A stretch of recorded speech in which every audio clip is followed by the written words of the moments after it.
Bonjour tout le monde, la deuxième vidéo sur l'esprit et le gnosticisme.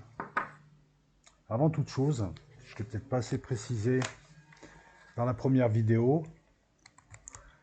il s'agit, ce que je vous donne là, et je vais vous le livrer sur 4 vidéos, il s'agit des bases. Alors, c'est une synthèse, parce que malheureusement, il y a différentes versions et sous-versions, donc je vous ai fait une synthèse, il y a un véritable travail de synthèse.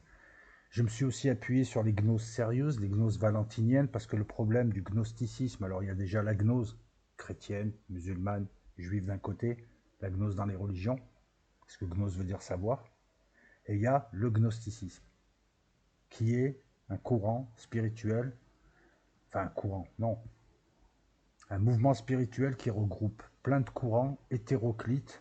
Ça va, je m'excuse de parler comme ça, de la secte à partouze et de trucs diaboliques tels que peuvent le faire les gens que nous désignons à chaque fois, les puissants. Ça, c'est pour nous, on ne parle pas de ça, c'est pas du gnosticisme. Ça. Tu remarqueras quand même qu'à chaque fois qu'il y a quelque chose de bon sur Terre, un fruit, il y a toujours quelque chose qui vient le gâter. Au sein des religions, tu as toujours des sectaires, des gens qui viennent, qui paraissent être dans la religion, mais qui sont des extrémistes et qui la dévoient. Alors, il y a les islamistes en islam, parce que les islamistes sont tous sauf musulmans, il faut vraiment être con pour pas le comprendre. Les mecs qui sont sortis de prison, ils ne connaissent pas un mot d'arabe, ils n'ont jamais prié de leur vie. Voilà. Les dérives de certaines sectes chrétiennes, qui ne représentent ni les chrétiens en général, ni les chrétiens en particulier, c'est pas parce que George Bush attaque l'Irak au nom d'une justice et d'une croisade, et c'est pas parce que ce type va dans une église à côté qui représente les croyants, même les croyants protestants. C'est de l'amalgame. Je rappelle qu'il y a aussi beaucoup de chrétiens qui se sont élevés contre les massacres au Moyen-Orient et en Irak, même aux USA. Pareil pour le judaïsme. Donc il y a ces courants gnostiques. Pierre Hillard a cité Simon le magicien, c'est un courant, voilà, c'est un courant, c'est n'importe quoi, quoi. Le mec fait des tours de magie, il épouse une prostituée à Tyr. Enfin, il faut se rappeler quand même que le 1er et 2e siècle après Jésus-Christ, dans la région d'Alexandrie, mais au Proche-Orient, il y a un bouillonnement. Le centre culturel du monde était là-bas. Il y a un bouillonnement de culture. Le gnosticisme dont nous parlons est un gnosticisme intéressant. Pourquoi? Parce qu'il est au confluent du judaïsme, du mysticisme égyptien et de la chrétienté qui est en train de se constituer, qui est en train de se structurer et qui a choisi un chemin. Il n'y a pas une chrétienté. La chrétienté primitive était gnostique par essence. Mais un bon gnosticisme, pas des sectes qui font n'importe quoi. Les sectes caïnites qui t'inventent un contre-ange tous les jours, c'est complètement con. En plus, on voit bien qu'il y a une pensée humaine. Nous, ce qui nous intéresse, à travers le gnosticisme que je vous livre et que je vais appeler gnose, c'est ce que transmet Valentin, ce que transmet Porphyre, Jamblique, Basilide. Alors je vais m'appuyer sur Valentin, mais il y a de nombreux auteurs, on les redécouvre par le biais des textes de Nag Hammadi. Alors vous verrez en diaporama, vous verrez tout un tas de livres intéressants, et moi je vais m'appuyer sur le traité tripartite. Ce que je suis en train de te dire, c'est que je te livre mon mémoire, mon chemin aussi d'initiation. Je ne fais pas que prendre des connaissances, je vais te donner ma version. Ma version qui est juste ma version. C'est mon mémoire de travail. Je suis aussi élève sur mon chemin d'initiation. Je restitue un travail. Je te le propose pour que toi-même puisses faire ton travail. Ce travail, il ne s'oppose, et tu verras qu'en plus, il ne s'oppose pas aux religions. J'ai une version un petit peu différente du gnosticisme classique qui voit le démiurge, le dieu des religions, comme un dieu mauvais, alors que je pense que le démiurge, c'est juste la projection de Dieu sur un plan bien précis qui permet un processus. Voilà, il n'y a rien de mauvais, il n'y a rien de malsain. Et celui qu'on nomme démiurge, c'est juste la projection de Dieu, c'est toujours Dieu, mais il se projette sur chaque plan. Tu es Dieu, parce que tu as l'esprit, sur ce plan. Et tu vas créer sur des plans inférieurs. Voilà, c'est ça. Donc il y a ce que moi je te propose et ce que je vais t'expliquer. J'insiste aussi dans ce préambule pour te dire qu'après ces 4 vidéos, tu seras beaucoup plus blindé que 98% des gens qui parlent de gnose et de gnosticisme, sans être allé voir ce que c'est, parce que ça suppose un travail. Ça suppose de lire des textes assez complexes.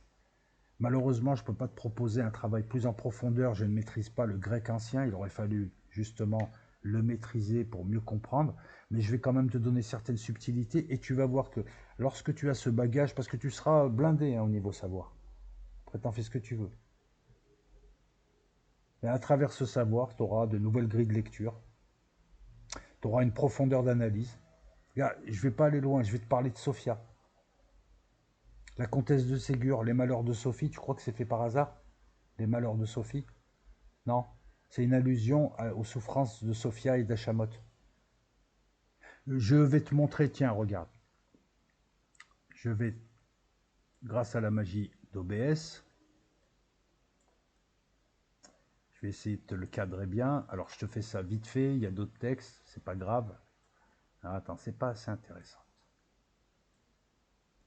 Tu vois à droite, c'est une représentation du plérum, première tétrade, deuxième tétrade, donc l'ogdoade, etc. Tu vois quoi? Tu vois un 8. Regarde la petite boucle en dessous. La petite boucle en dessous du 8. Voilà. Ça te parle pas? Ben, j'ai découvert dans Twin Peaks, hein, parce que David Lynch est un gnostique. Beaucoup d'œuvres culturelles sont d'essence gnostique. Et beaucoup de gens essaient de se rattacher au gnosticisme. Donc c'est toi qui distingueras ceux qui... Voilà. C'est pas parce que les types se disent gnostiques et font des saloperies que le gnosticisme c'est de la saloperie. Les Valentiniens, les Cathars qui seront les descendants des gnostiques étaient des gens ascètes, pieux. Ils faisaient pas n'importe quoi, ils étaient même ils étaient dans l'ascétisme. Ils recherchaient une pureté. Donc encore une fois, ne mélangeons pas tout, ne faisons pas dire tout et n'importe quoi aux gens, et surtout tu seras paré pour mieux expliquer aux autres et pour tu seras un spécialiste gnostique. On a parlé de l'esprit qui prend conscience de lui et qui, on va dire, s'éveille ou se réveille.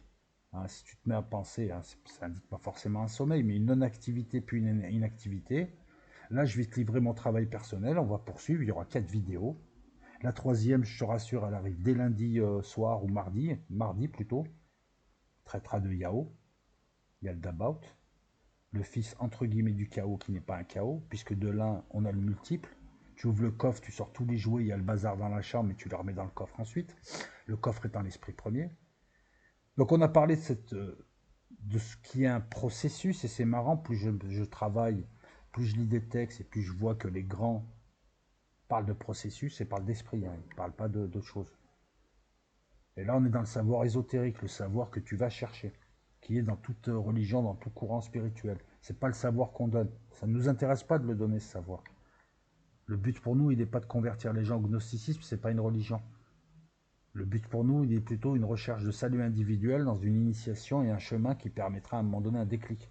Point. Ce que je fais, c'est de l'alchimie de l'esprit, qui est, je pense, l'alchimie la plus noble. Et encore une fois, c'est mon point de vue. On a vu la première étape se faire du processus, et ce plan inaccessible, celui de l'esprit, il suffit de réfléchir un petit peu pour dire que tes idées, comment elles peuvent voir ton esprit? Qu'est-ce que ton esprit? Je ne parle pas de ta tête et de ton cerveau, ça c'est l'aspect biologique, mais qu'est-ce que ton esprit? Il faut rajouter nous, c'est l'intellect. Qu'est-ce qui fait ton esprit? D'où elles viennent les idées? Il n'y a pas du vide avant, une chambre à vide un peu quelque part là dans ta tête, d'un coup tu as une idée? Tu sais pas d'où elle sort? D'un océan créateur? D'une source ténébreuse? Tu comprends pas? T'appelles ça le néant? Ce qu'on a vu, c'est le passage du néant à l'être. Du 0 au 1. L'esprit prend conscience de lui, il est dans le silence avec Enoya. On a vu nous, l'interface. Nous, c'est quoi? Tout de suite après, cet esprit qui se réveille, commence à penser. Tu es d'accord que ta pensée, elle est sur un autre plan, elle est à l'intérieur de... Elle n'est pas à l'intérieur de toi, elle est sur un plan inférieur au plan, sur le plan dans lequel tu es. Tu es d'accord? Tu vois, c'est très simple en fait. Il faut ramener au simple. Le simple est le sceau du vrai. C'est ça. L'un, l'unité, la simplicité. Une seule note, un la général, la vibration générale. Alors là, je suis en train de partir dans un truc, mais je me comprends. Donc, que fait cet esprit? Il met en action son intellect, son intelligence, lui-même, nous, puisqu'on te dit que c'est une partie de lui. C'est une image de lui, c'est lui, il se projette. Quand tu réfléchis avec ton intelligence, c'est toi. C'est toi qui réfléchis. Ta pensée, c'est toi. On est d'accord que le Père plus Enoya, ça reste 1. Et on a une drôle d'arithmétique, où du 0 émerge le 1, Et 1 plus 1 donne 1. Mais 1 plus 1 peut donner 3 si on rajoute Sigoué. Et 1 plus 1 peut donner 2, la dualité, qu'on retrouve souvent aussi. Ah, ces notions-là sont importantes, elles sont à travailler. Nous, ce qu'il faut faire, l'interface. Ton esprit fait l'interface entre tes pensées et toi. Toi qui penses. Il serait curieux de se poser la question, est-ce qu'une pensée crame de l'énergie? Quelle est l'énergie de la pensée? Parce que la matière, c'est de la matière plus de l'information. Il y a toujours une abstraction. Là, on est dans l'unité pure. Et il n'y a pas de matière. Puisque la matière veut dire l'entropie, veut dire le temps, veut dire la mort, veut dire la limite. La mort naturelle, la mort du cycle. Donc première étape, on a un esprit. Et premier étage, même si on va évoquer de la spatialité, on va évoquer des positions, mais nous sommes dans un espace sans dimension, adimensionnel. Quand tu réfléchis et que tu tries tes idées, tu les mets côte à côte, mais elles ne sont pas côte à côte dans ta tête. Tu vois, là aussi, c'est un concept complexe qu'on comprend facilement. Il suffit de prendre la bonne référence. Concept de dimension. Si je fais un rêve, je crée un monde. En tout cas, je rêve d'un monde, je suis dans un monde, mais il est où? Pourtant, c'est une autre dimension. C'est ça, les dimensions spatiales. Le concept de dimension spatiale, si tu veux le comprendre, tu passes par là, plutôt que passer par les tesseracts et l'approche scientifique, qui est plus complexe et qui n'est pas faite pour que tu la comprennes de manière intuitive. Aujourd'hui, on va parler du deuxième étage, de la deuxième étape, ce plérum, donc, qui apparaît avec nous, mais qui apparaît avec le Père. Déjà, il faut que tu saches que le plérum connaît plusieurs définitions. Le plérum, Saint Irénée, l'un des pères de l'Église, Saint Augustin, parle du plérum. Il y a le plérum chrétien. Donc tu vois, on a quelque chose, on a un terme qui est utilisé pour dire des choses différentes. Nous, on va parler du plérum gnostique, et notamment du gnosticisme valentinien, qui est la référence, Salomon Valentin. Alexandrie, puis Rome, je t'en ai déjà parlé. On va rester sur le concept gnostique valentinien et on va prendre l'une des définitions, il y en a beaucoup. C'est marrant, l'une des définitions, c'est que le plérum, c'est le monde de l'esprit. Ah, ça ne vient pas de moi, ça vient même de l'Église. C'est fou, hein? Une Église qui parle beaucoup d'âme, mais par contre, en petit comité, on parle d'esprit. Tout se recoupe. Les kabbalistes parlent d'esprit, le judaïsme parle d'esprit, les musulmans parlent d'esprit, qui pensent. C'est ça, être divin. Tu penses par toi-même. Ce que nous faisons, c'est un catéchisme. Nous proposons à des gens qui ont un esprit de faire travailler leur esprit pour rester dans leur partie divine plutôt que leur partie animale. Et le combat aussi, il est là. C'est le combat le plus important. On va s'intéresser à ce plérum, comment il arrive, comment il se déploie, et ce qui se passe ensuite, les malheurs de Sophie, le pseudo-accident, il n'y a pas d'accident. Excuse-moi, tout est voulu. Là aussi, c'est très simple à comprendre. Et puis, de toute manière, on a des pistes. Nous avons le Père et sa pensée, Enoia, dans le silence. On est d'accord qu'il y a un. Et là, on est dans le zéro. Inactivité. Et d'un coup, sa pensée va émettre. C'est l'esprit qui s'éveille, qui existe, qui vit, qui revit, qui existe, mais avec Enoia, il prend conscience qu'il est être. Tu penses, tu peux penser à toi, tu peux te voir dans des situations, tu peux te décaler et t'observer, tu peux, dans les méditations, on le fait, observer tes émotions et voir qu'elles ne sont pas toi, qu'elles sont extérieures à toi, ta colère, c'est pas toi, etc., etc. Et ça, tu ne peux le faire que si tu penses. Tu peux exister comme une pierre et ne pas avoir conscience de toi. Voilà pourquoi, encore une fois, Descartes dit « je pense donc je suis, cogito sum est ». On passe du zéro, inactivité, néant, rien du tout. Un esprit, aïe, le point, le vide autour duquel tout tourne, qui, avec sa pensée, projette, première pensée, son intellect. Il se met à penser. Imagine, tu te réveilles, ouais, hop, hop, hop, et tu commences à reprendre tes esprits. Le plérum, c'est un processus de reprise en main de son esprit pour pouvoir penser précisément à quelque chose ensuite. 3 étages. Alors, tu peux rentrer chez toi, je t'ai tout dit. Non, reste. 0, 1, 1 au 2, le 2, on crée nous, le 3. Mais le 3 a un autre étage, attention. On est dans le binaire quand même. On passe à, voilà, c'est comme que toi tu passes, après 9, tu passes à 10, c'est un autre étage. Tu as l'étage du 0 qui va jusqu'à 9, tu as l'étage du 1, tu as l'étage du... voilà, etc. Là, on passe, après 2, on passe à un autre étage. Nous. Là, on a le concept de synergie aussi. Le père plus sa pensée, ça donne l'intelligence. 1 plus 1 égale 3, c'est de l'arithmétique quantique aussi. Tu mets deux systèmes, ça en crée un troisième, tout en contenant les deux autres. Nous, c'est l'image du père, c'est le père qui se projette sur un plan inférieur. C'est toi, quand tu vas penser, tu te sers ton intelligence. Tu rentres pas dans ta tête, c'est pas possible. Là, c'est exactement pareil. Nous, je te l'avais défini, et il avait été défini comme l'intellect des intellects, donc c'est l'intelligence. L'intelligence suppose d'autres attributs. Il est aussi l'interface parce qu'il est au contact direct de l'esprit. Il peut voir son incommensurabilité, sa grandeur immense. Il connaît, lui, le Père, puisqu'il est le Père. Il est une projection du Père. C'est le seul qui puisse connaître le Père. Il a envie de le dire aux autres, mais il ne peut pas. Parce que Sigoué, le silence, lui interdit.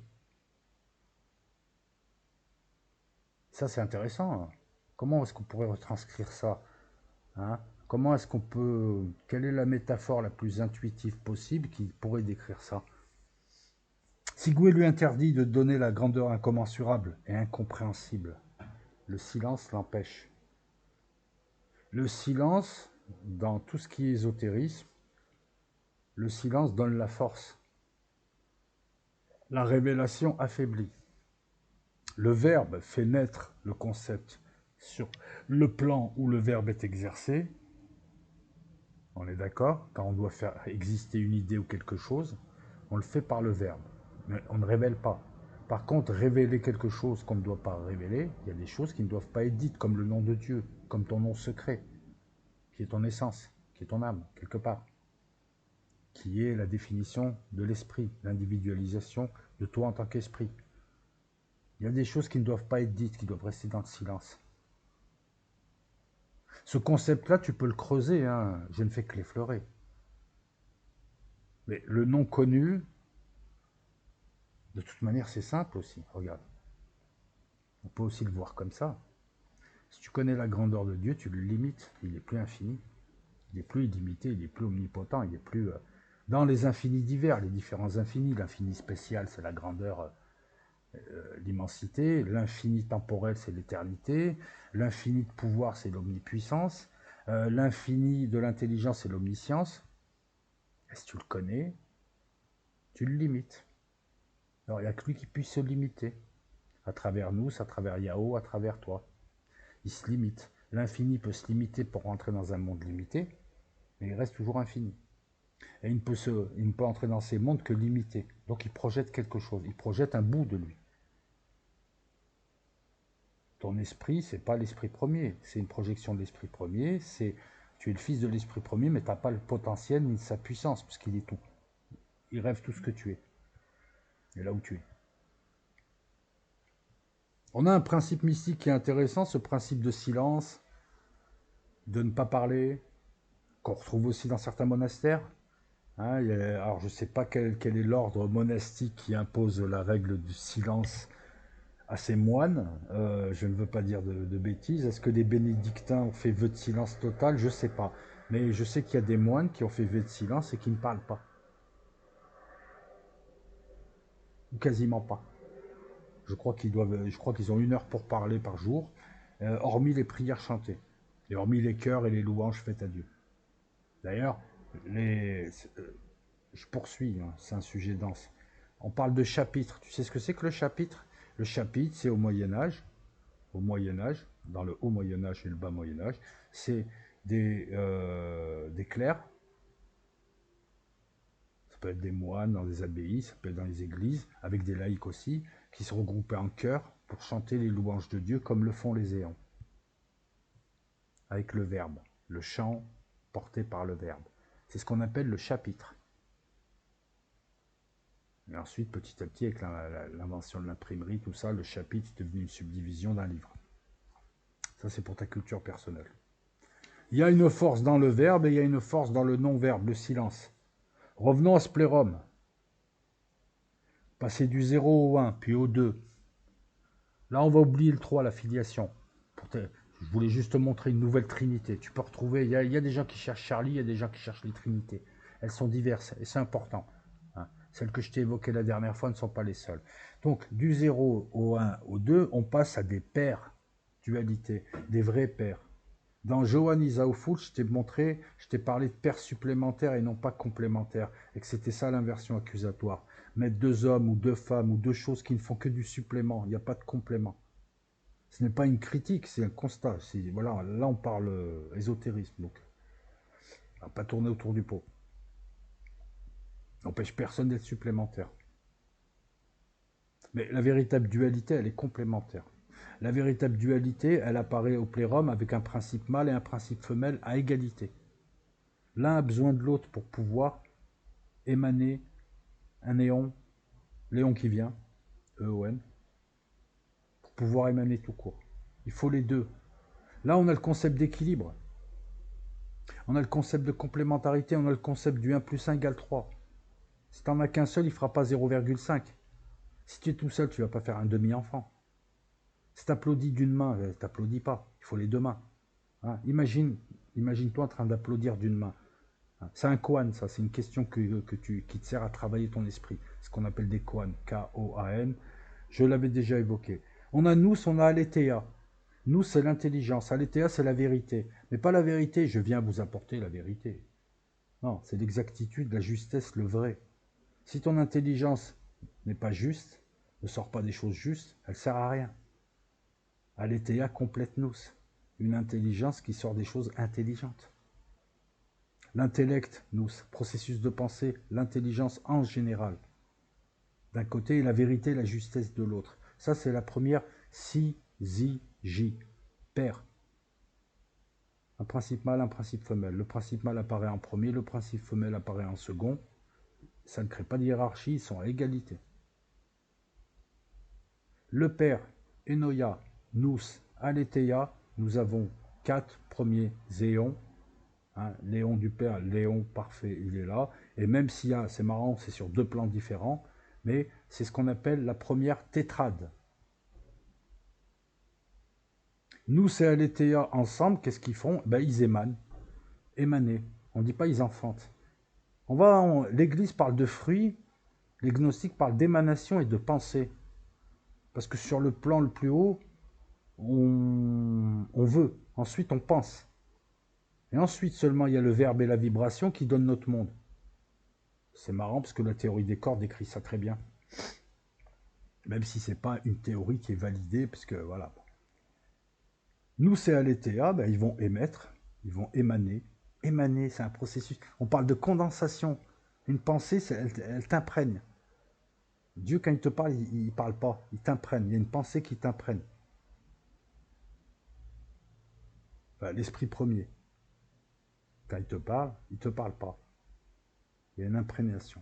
Voilà. Nous et Aletheia vont émaner Logos et Zoé. Logos, c'est pas la parole. Là, Logos, c'est le raisonnement. C'est mon point de vue. C'est l'idée, l'idée de quelque chose avant qu'elle existe. On raisonne. Et Zoé, c'est la vie. Et là aussi, il faudra se poser la question, de quelle vie parle-t-on? L'animation, ce qui anime? L'énergie? Non, parce que qu'est-ce que la vie à ce niveau-là? Ils sont vivants eux aussi. Ils ont conscience d'eux. Ils ont conscience de leur rôle. En tout cas, ils vont en avoir conscience bientôt. Ils se déploient. Et la vie vient de ce déploiement. Là, encore une fois, tu peux travailler là-dessus, parce que on n'a pas les réponses à tout. Hein. Il y a des années, il y a des vies de travail là pour comprendre tout ça. Moi, je te livre quelque chose que je vais travailler et je vais creuser. Et il se peut que dans 1 an ou 2 ans, ben, je te livre un travail qui sera beaucoup plus pointu. Et ce genre de veine à exploiter, à explorer plutôt, ben, je te livrerai ces veines. Zoé, la vie, moi, je comprends pas, tu fais apparaître la vie, on est dans l'éternité là. Là, il n'y a pas de temps pour l'instant. Si tu fais apparaître la vie, tu fais pas apparaître le temps quelque part? C'est une question. On va avoir un déploiement comme ça. des éons qui émanent d'autres éons, qui émanent d'autres éons dans un ordre, dans un processus bien précis. Et les textes disent que les éons sont de plus en plus éloignés du Père, de l'Esprit. Il y a une idée de spatialité, mais on n'est pas dans le spatial. Il y a une idée de temporalité, puisqu'il y a un ordre. Il y a des étapes qui se déroulent selon un ordre précis. C'est ça le temps. Une suite de choses ordonnées. S'il n'y avait pas le temps, tu ne distinguerais pas, on serait dans l'instantané. Tu verrais la graine, tu verrais l'enfant bébé, tu le vois tout. Je ne sais même pas comment on pourrait vivre dans un monde où tout est instantané. Là, le temps n'existe pas, là. Ça ne veut pas dire qu'il n'y a pas un ordonnancement. Là, l'espace n'existe pas, ça ne veut pas dire qu'on ne puisse pas évoquer l'espace. Mais si on évoque l'espace alors que l'espace n'existe pas, j'ai envie de dire d'où vient cette idée de non-espace? D'où viennent les idées qui apparaissent dans l'esprit? Ça sera encore un autre débat. Parce que l'esprit premier, c'est pas l'esprit d'un être qui a notre image et à notre ressemblance, nous les humains qui sommes en bout de chaîne, et qui lui vit sur un plan, et qui lui imagine. Ou est-ce que ça serait pas un être vivant et, encore une fois, un être fabricant aussi, à côté, de type ordinateur quantique, qui créerait un monde créé par cet être pensant qu'est l'humain, etc., etc. Bref, revenons à nos moutons, ce qui m'intéresse, c'est le déploiement des éons qui émanent les uns des autres dans un ordre et un déploiement solidaire. Voilà, il faut respecter l'ordre pour apparaître. Donc, concept de temps et d'espace, concept de limite, dans l'infini. Ça te rappelle rien, ça? Georges Cantor, qui te crée des infinis dans des infinis? Les nombres entiers sont infinis, mais ils sont contenus dans un ensemble infini plus grand, les réels. Oui. Si ça te paraît normal, c'est que t'es une pointure. Hein. Oui. Quelque chose d'infini contenu dans quelque chose de plus infini qu'elle. Et on a hiérarchisé les infinis. C'est ce qu'a fait Cantor en mathématiques, c'est ce que font les gnostiques depuis 2000 ans, pratiquement. Encore une fois, la science, et notamment les mathématiques, et la spiritualité se retrouvent. Logos et Zoé, donc principe mâle et femelle, qui forment une syzygie. Une paire que j'ai envie d'appeler véritable paire, une véritable complémentarité créatrice et non cumulative. 1 plus 1 égale 3. C'est le but du 1 plus 1, c'est d'arriver à 3. Si 1 plus 1 égale 2, ça sert dans certains domaines. Dans l'industrie, peut-être, ça cumule, mais là, on cherche des synergies. Depuis le début, on cherche, c'est un déploiement. On parle d'hypostase. Les chiffres sont des hypostases. Le 1 vient du 0, le 2 vient du 1, et ainsi de suite. Les éons suivent un même déploiement. C'est ce qu'on appelle une hypostase, leur manière d'apparaître. Jusque-là, on va avoir un déploiement linéaire, jusqu'à Logos et Zoé. Hein? Une paire qui en fait une autre, qui en fait une autre, qui en fait une autre. Et là, il va y avoir une cassure. Là, j'examine la forme du plérum. Là, il va y avoir une cassure. Puisque, pour te la faire simple, Logos et Zoé vont émaner une nouvelle paire. Anthropos et Ecclésia. Anthropos, c'est l'homme primordial, et encore une fois, l'un des attributs de Dieu de penser, l'un des concepts qu'il a au plérum, c'est l'homme parfait, l'homme primordial. Et Ecclésia, c'est pas forcément l'église, ça peut être le cosmos, c'est l'ensemble de la communauté. C'est marrant, le tout est la partie. Et c'est marrant, parce que l'homme est à l'image de Dieu, partiellement, il est limité, dans un monde limité, pour représenter l'infini. Et là, tu imagines une projection spatiale en 3D, en géométrie. C'est comme ça que je pense. Donc là, on a une ligne droite, et d'un coup, on va avoir une fourche. Logos et Zoé vont créer d'un côté Anthropos et Ecclésia, le tout est la partie, l'homme et les hommes, le un et la multitude. Et de l'autre côté, ils vont lancer ce qu'on appelle la décade, d'autres éons. Mieux, Anthropos et Ecclésia, qui viennent en ligne droite de Logos et Zoé, vont de leur côté lancer la dodécade. Décade 10, dodécade 12. Depuis le début, on a des chiffres intéressants. 0,1 qu'on explique ensuite. On ne fait pas de la numérologie, on t'explique le passage du néant à l'être. l'être qui est là et qui prend conscience qu'il existe avec le 2, l'être qui peut créer 1 plus 1 égale 3, nous, et l'être qui a lancé un processus de création. Ensuite, on a le 4, deux fois, et on a 2 4 qui donne un 8 qui s'appelle l'ogdoad. Et cet ogdoad-là, on y arrive, hein, cet ogdoad. Le Père, Enoia, Nous, Aletheia, Logos, Zoé, Anthropos, Ecclesia. 8. 8, tu le bascules, ça donne un lémis 4, ça donne l'infini. 8, c'est l'ogdoad. L'ogdoad, c'est les manifestations intérieures de l'esprit premier, de l'absolu. C'est-à-dire, clairement, c'est Dieu. Ça reste Dieu et ses attributs les plus importants. Ah oui, 2 partiront tout le reste. Logos et Zoé vont lancer la dodécade après avoir lancé Anthropos et Ecclesia. Et c'est là où ce truc, il va falloir qu'on comprenne pourquoi il n'y a pas eu un enchaînement, pourquoi il y a une fourche. Anthropos et Ecclesia vont lancer la dodécade. Donc 10 et 12, et encore une fois, tu retrouves des chiffres. 10, c'est on passe à un plan supérieur. Du 0, on passe au 1. Et 12, tu verras que ça a son importance, notamment par rapport à Jésus. Le Père Enoia, Nous, Aletheia, c'est la première tétrade. Logos, Zoé, Anthropos, Ecclesia, c'est la seconde tétrade. On regroupe les deux tétrades en ogdoad 8. À côté de l'ogdoad, donc qui condense les ineffables beautés de l'un, de l'absolu, hein, les concepts de pensée de l'esprit, les concepts de base, pour moi en tout cas, c'est moi qui te le dis. Donc 8, 10 et 12. Et on arrive à 30 et 1. Pourquoi une décade et une dodécade? Alors on va, je vais te les donner, la décade et la dodécade, et je vais te donner leur nom en grec. Ça va te paraître bizarre, ils ne te laissent pas avoir, c'est des attributs qui ne veulent pas forcément dire ce qu'ils expriment. Alors, je fais défiler un petit peu, parce que j'ai plusieurs textes. Je te demande juste un instant, parce que voilà, donc Logos, Anthropos, Ecclesia, la seconde tétrade, Logos, Zoé, Anthropos, Ecclesia, on est d'accord. Donc les éons, ils émanent à leur tour, hein, voilà, mais Logos et Zoé vont émettre Bitus et Mixis. Bitus, c'est l'abîme, le fond. C'est aussi comme ça qu'on appelle le Père, l'abîme, le fond.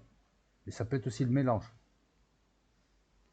Non, excuse-moi. Bitus, c'est l'abîme. Mixis, c'est le fond de l'abîme, ou le fond des choses, ou un mélange. Ça, c'est la première paire. La seconde paire, la deuxième paire, c'est Ageratos et Enosis. Ageratos veut dire exempt de vieillesse. Enosis signifie réduction à l'unité. La troisième paire, c'est Autofies et Édoné. Autofies, c'est qui naît de soi-même. Édoné, c'est le plaisir. La quatrième paire, c'est Asynétos, Synchrasis. Asynétos qui veut dire non mu. Et Synchrasis, c'est un mélange, mais je pense que c'est un autre type de mélange. Je pense que c'est ce qu'on appelle la synthèse. La cinquième paire et dernière paire de la décade. Décade veut dire 10. Hein, bon. Monogène et Macaria. Monogène, c'est le nom aussi qui est donné à nous, ou qui est donné au Père, qui veut dire engendrer seul. Et Macaria veut dire la bienheureuse. Tu vas te dire, mais c'est bizarre, c'est pas des fonctions. Non, non. Là, pour moi, ça reste encore un grand mystère, mais ces termes méritent d'être expliqués. Surtout que les termes, alors peut-être pas ceux de la décade, le nom des éons, de la dodécade 12. Par contre, on les retrouve dans différents textes du traité tripartite. On les retrouve dans un texte qui chante les louanges de Dieu, et on les retrouve par morceaux. C'est des attributs. En fait, le père et le plérum, c'est la tête d'un être. C'est la tête d'un être qui va ensuite lancer un étage qui va être la matière, qui va être son corps. C'est marrant parce que l'arbre de vie t'indique la même chose aussi. Bitus, Mixis, Ageratos et Enosis, Autofies et Édoné, Asynétos et Synchrasis, Monogène et Macaria.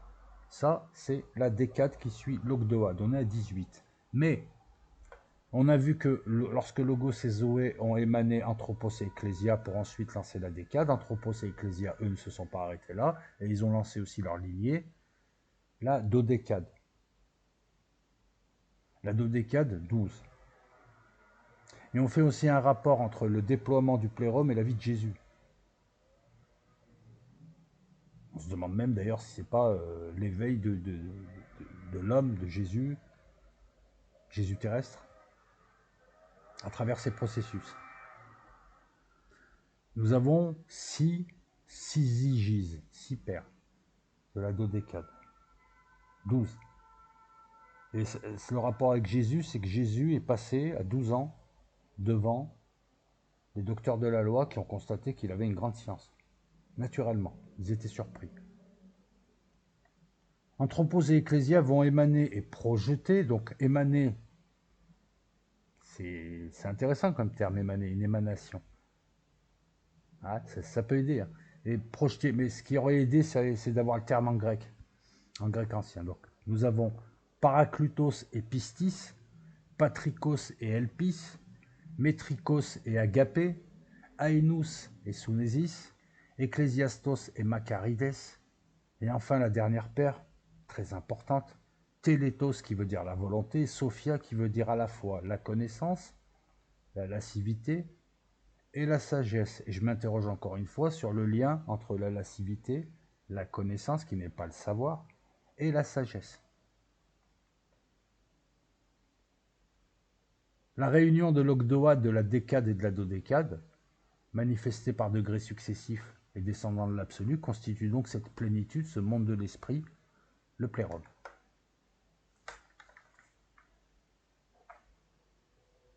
Qu'est-ce que les éons qui vont devenir des intellects d'intellects qu'on peut comparer aux séphiras? C'est à la fois des mondes infinis en eux, une idée reste toujours infinie, c'est inépuisable, on peut la distribuer à volonté à tout le monde.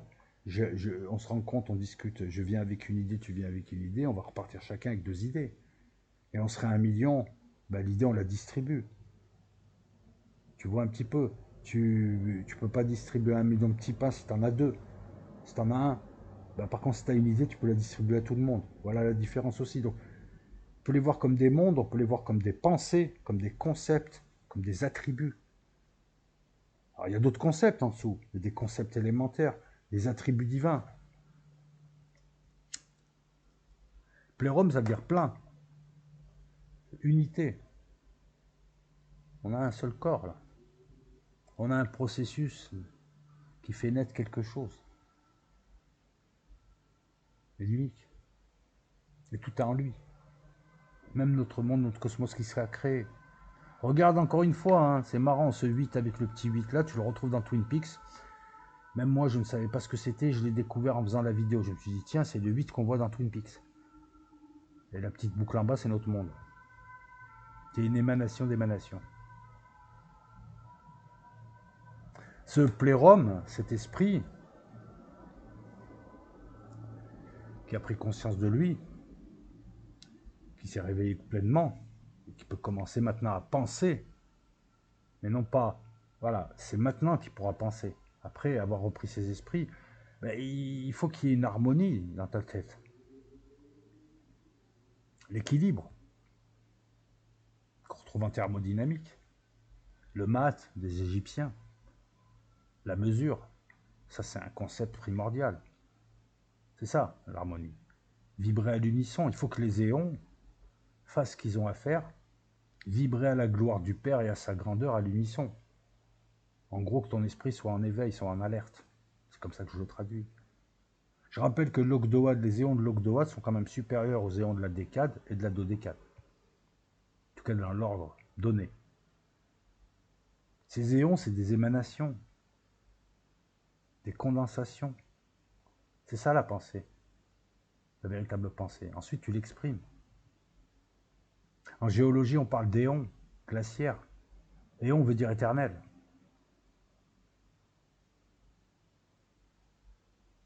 Comme la séphira, de l'arbre de vie. Là, nous avons un corps. La séphira indique un corps, on appelle ça un arbre de vie, mais ça peut être le corps d'un homme, hein, qui est une manifestation divine. On retrouve véritablement 2 concepts très proches.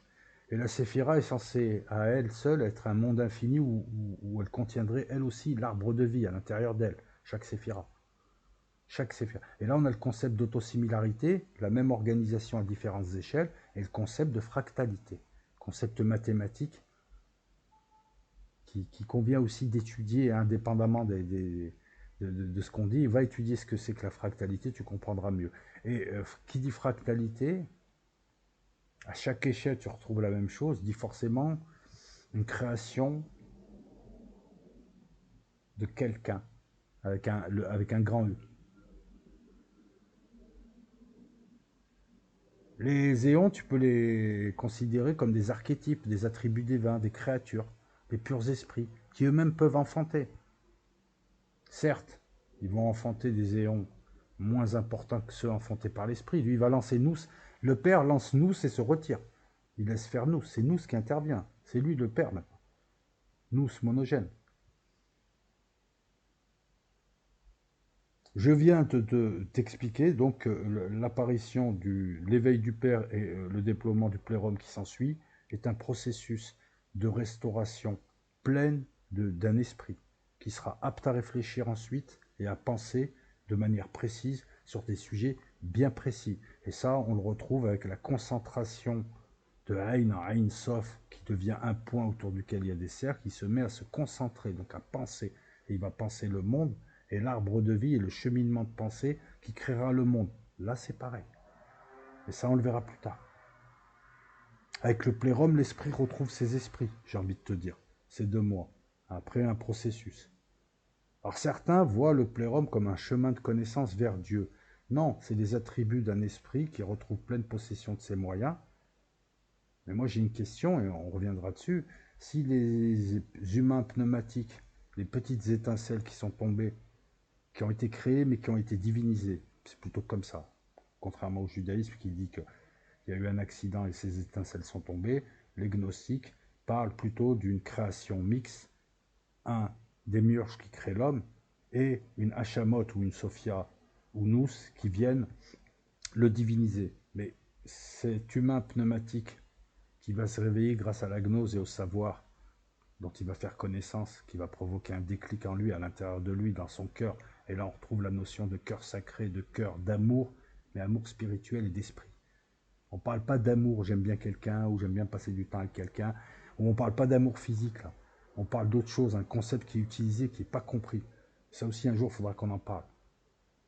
On parle d'unité, de fusion.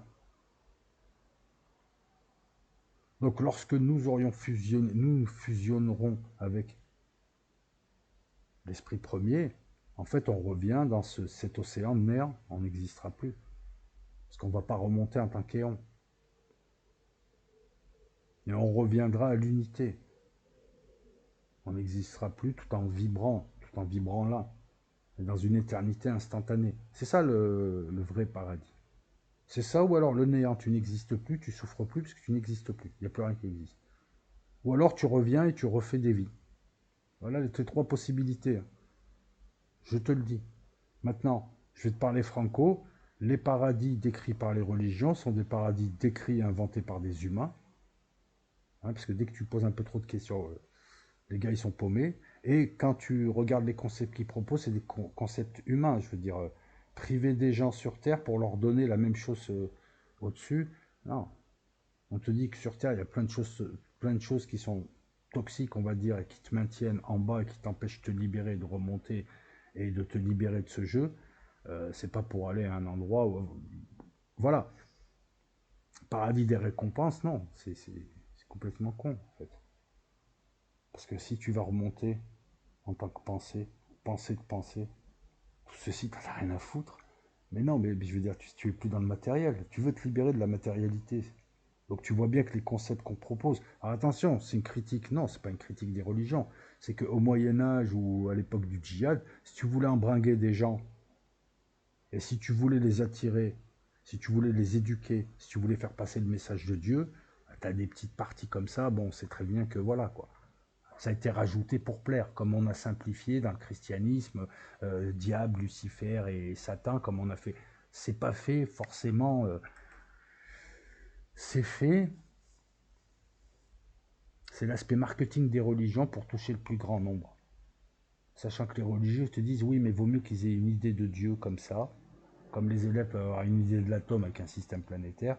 Après, petit à petit, ils viendront à Dieu et petit à petit, ils feront leur chemin et on leur expliquera que ceci, c'était juste des premières notions qu'on donnait aux enfants de maternelle, mais que la réalité, elle est différente, mais ça les fait venir. C'est exactement pour ça qu'on a simplifié, qu'on a proposé des paradis purement terrestres. En se disant, les gens, petit à petit, déjà ils rentrent en religion, et ensuite ils iront vers Dieu, ils comprendront que c'est un peu plus complexe que donner des vierges, ou je sais pas quoi. Mais il a fallu passer par là, donc c'est pas une critique, hein. Mais c'est un constat, je veux dire, c'est pas un jeu. Et le but, c'est pas d'avoir des avantages matériels, parce que dès que tu vas quitter ce monde, ce qui est dans ce monde, tu en auras rien à foutre. Je veux dire, quand tu quittes un rêve, tu l'as oublié le rêve. Ben voilà, tu es dans un rêve. Donc il y a un lien entre Léon et la Séphira, il y a un lien entre le déploiement du plérum et l'arbre de vie. Comme il y a un étage au-dessus où on retrouve Enoya, Sigwe et le père, et de l'autre côté on va retrouver Ein, Ein Sof et Ein Sof Or. Ah, les similitudes. Oh, les triades aussi. Qui sont un, hein, puisque c'est... Ah, si je pense et je suis rigolo, je suis toujours moi, je suis un, hein. Il n'y a pas la pensée, la rigolade et moi. Avec le plérum, l'esprit retrouve ses esprits. Je te l'ai dit, je te le redis encore. On a le concept de temps, on a le concept d'espace dans l'infini Cantor. On a l'idée de limite auquel va se confronter l'esprit, parce que l'esprit, sa plus grande interrogation finalement, c'est de se limiter, rester sur une idée, pas déborder, pas. L'esprit étudie la limite. Qu'est-ce que c'est la limite si ce n'est penser à quelque chose en particulier? Alors je vais te donner une autre métaphore, je suis écrivain, je vais écrire un livre, bon, je vais pas écrire un livre où je peux tout faire. Si je vais écrire un policier, mon héros, il va pas tout faire, sinon il n'y a pas d'histoire. Du néant à l'être apparaît l'esprit qui se met à exister puisqu'il pense et qui se prépare à mieux penser. Le 8, c'est l'infini, qui veut aussi dire la pensée infinie. Le 10 et le 12. Nous avons 30 éons pour Valentin et pour l'instant.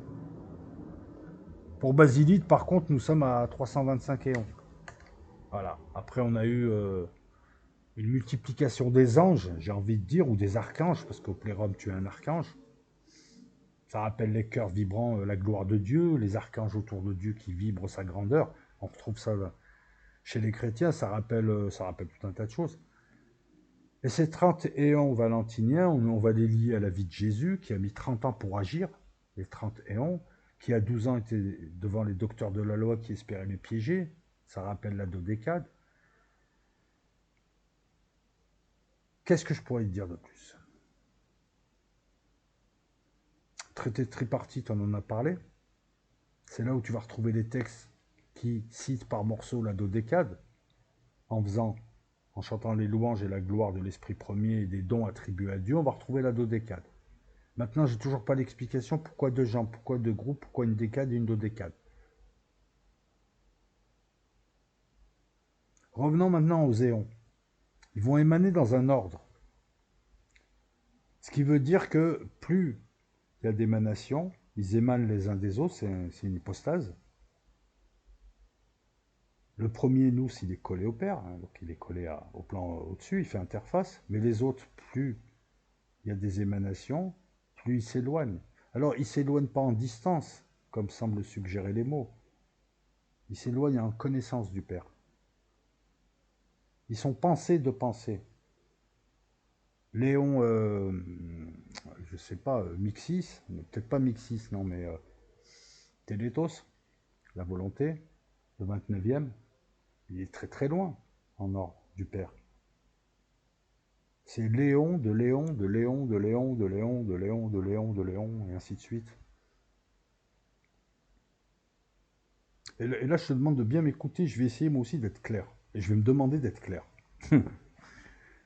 Ils s'éloignent du père, qu'ils connaissent de moins en moins. On va avoir la connaissance, et là c'est un grand mystère, on lie la connaissance à la puissance. Et la connaissance, on va les lier aussi à une forme de sexualité, qui n'est pas une sexualité, qui pour nous peut être interprétée comme la sexualité. Je rappelle qu'en bon français, en vieux français, quand une femme dit d'un homme on se connaît, on va se connaître mieux, ça implique qu'il va y avoir un rapport sexuel, donc une fusion. Les deux corps ne font faire qu'un. Ils vont faire qu'un et ils vont s'échanger des énergies pour n'en faire qu'une. Nous avons 1 plus 1 égale 3. Nous avons deux systèmes quantiques qui vont s'unir et créer un troisième système quantique dans lequel ils seront intriqués, sans jeu de mots. Je te vois déjà. Là, nous avons des éons qui de moins en moins connaissent le Père, donc sont moins unis à lui, sont moins dans la fusion. Le concept d'amour, il est là, c'est la fusion, l'union, pour faire un. Le reste, c'est de la niaiserie. Connaître a un sens ambigu. Seul nous, comme il est le premier, est au contact parfait, c'est l'union parfaite avec l'esprit. Nous, c'est l'esprit. Ton intelligence, c'est toi. Tu t'exprimes avec, c'est toi qui t'exprimes. Donc nous, c'est le Père. Sur le plan inférieur, le plan de la réflexion.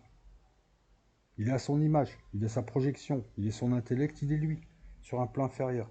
L'esprit ne peut se manifester, on ne peut le voir qu'à travers ses manifestations, dont l'intelligence. La première, quand je te dis que Dieu n'aime pas les sots, les abrutis et les bigots, et qu'il y a des mecs qui peuvent prier toute leur vie, ils n'auront pas accès à ce qu'ils recherchent, parce qu'ils n'auront pas l'élévation, ça ne sera pas des pneumatiques, ça ne sera même pas des psychiques, c'est des idées qui imitent. Beaucoup de gens sont comme ça, parce qu'ils ne comprennent pas le sens des choses. Ça, Dieu ne les aime pas. Je veux dire, le premier rayon monogène qui représente le Père et qui est le Père, c'est nous, c'est l'intelligence. C'est pas la bigoterie. C'est pas la norme, c'est pas l'imitation. Il serait bon quelquefois aussi de s'interroger sur le sens des prières que font certains. Il faudrait qu'ils s'interrogent sur le sens de ce qu'ils font, parce que si c'est pour faire l'inverse après et croire que c'est juste des formalités administratives, c'est qu'ils ne sont pas dans l'esprit. Ils appliquent à la lettre, mais ils ne sont pas dans l'esprit de la religion. Ah oui. Tu peux pas être bonne chrétienne et divorcée. Tu peux pas porter un voile et à la fois te maquiller et montrer ton string. C'est du foutage de gueule. On va faire comme ça a été dit, mais on va détourner. Tu n'es pas dans l'esprit. Je te rappelle que les règles, c'est pour être dans l'esprit. Pudeur, etc., ça amène autre chose. C'est con à dire, mais c'est une réalité. Tu triches pas. Le premier, c'est nous. C'est lui. C'est le Père. Je suis mon intelligence, tu es ton intelligence. Tu ne peux penser qu'avec. Et c'est elle qui va lancer les concepts et les pensées ensuite. C'est pour ça que c'est nous qui va lancer. Nous, ou tu verras que certains éons ont une capacité à émettre des fonctions particulières. Nous avons des concepts qu'on manipule selon des principes qu'on pourrait appeler des puissances. Voilà. Il y a les règles du jeu et il y a le jeu et les morceaux du jeu. L'esprit pense, les éons, ses capacités vibrent.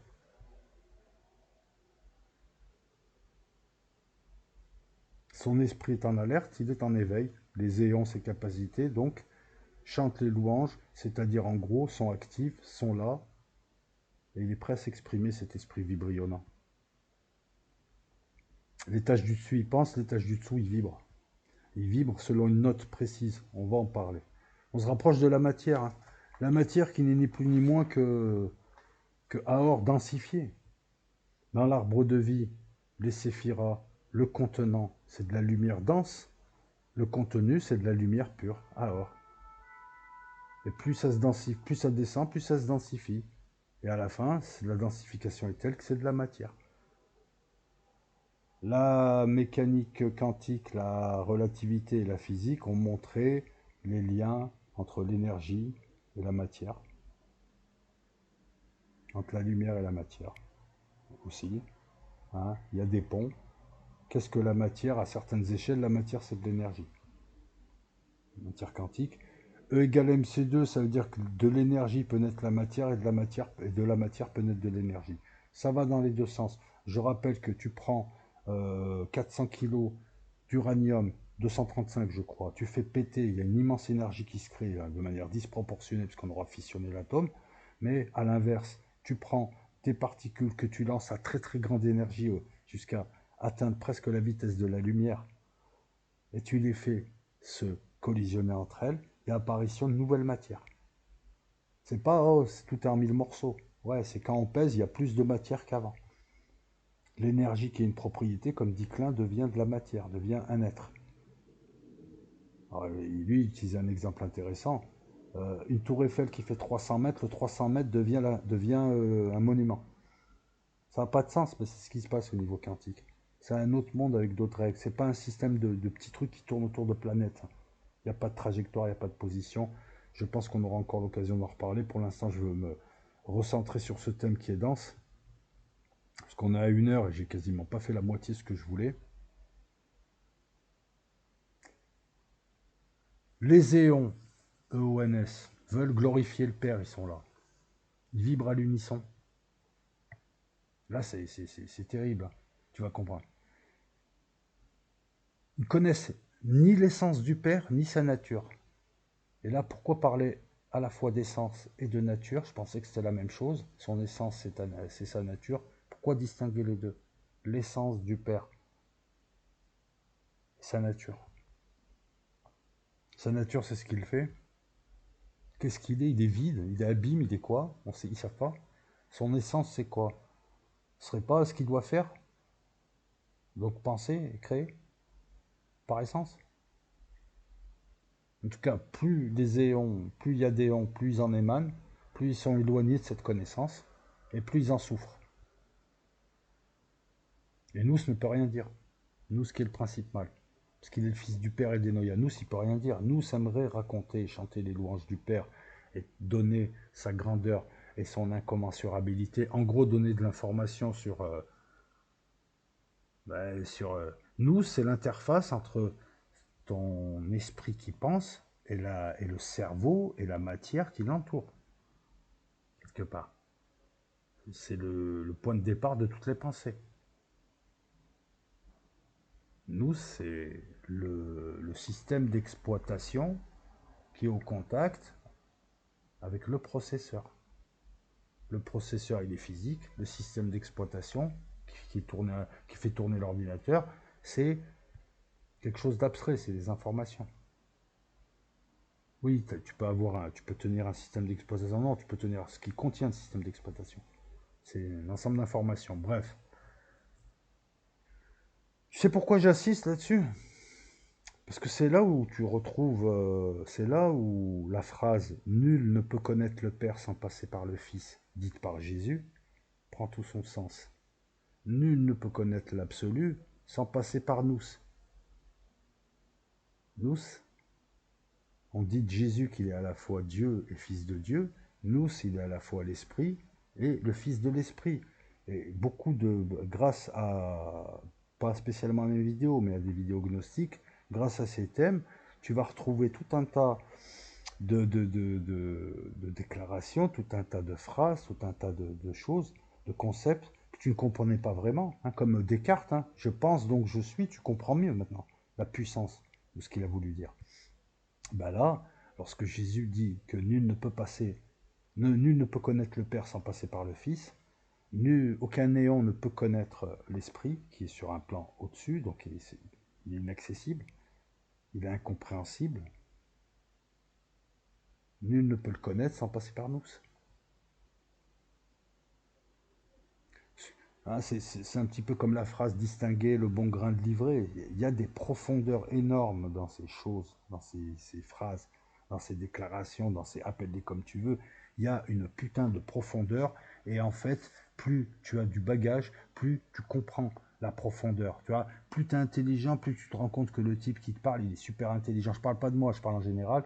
Et si tu es un bonobo, tu vas juste lancer des bananes et insulter le type parce qu'il provoque en toi des choses que tu as du mal à comprendre mais que tu es dans l'émotionnel. C'est exactement pareil avec les trolls et ceux qui vont écouter des gens intéressants comme il nous arrive d'écouter. Je veux dire, voilà.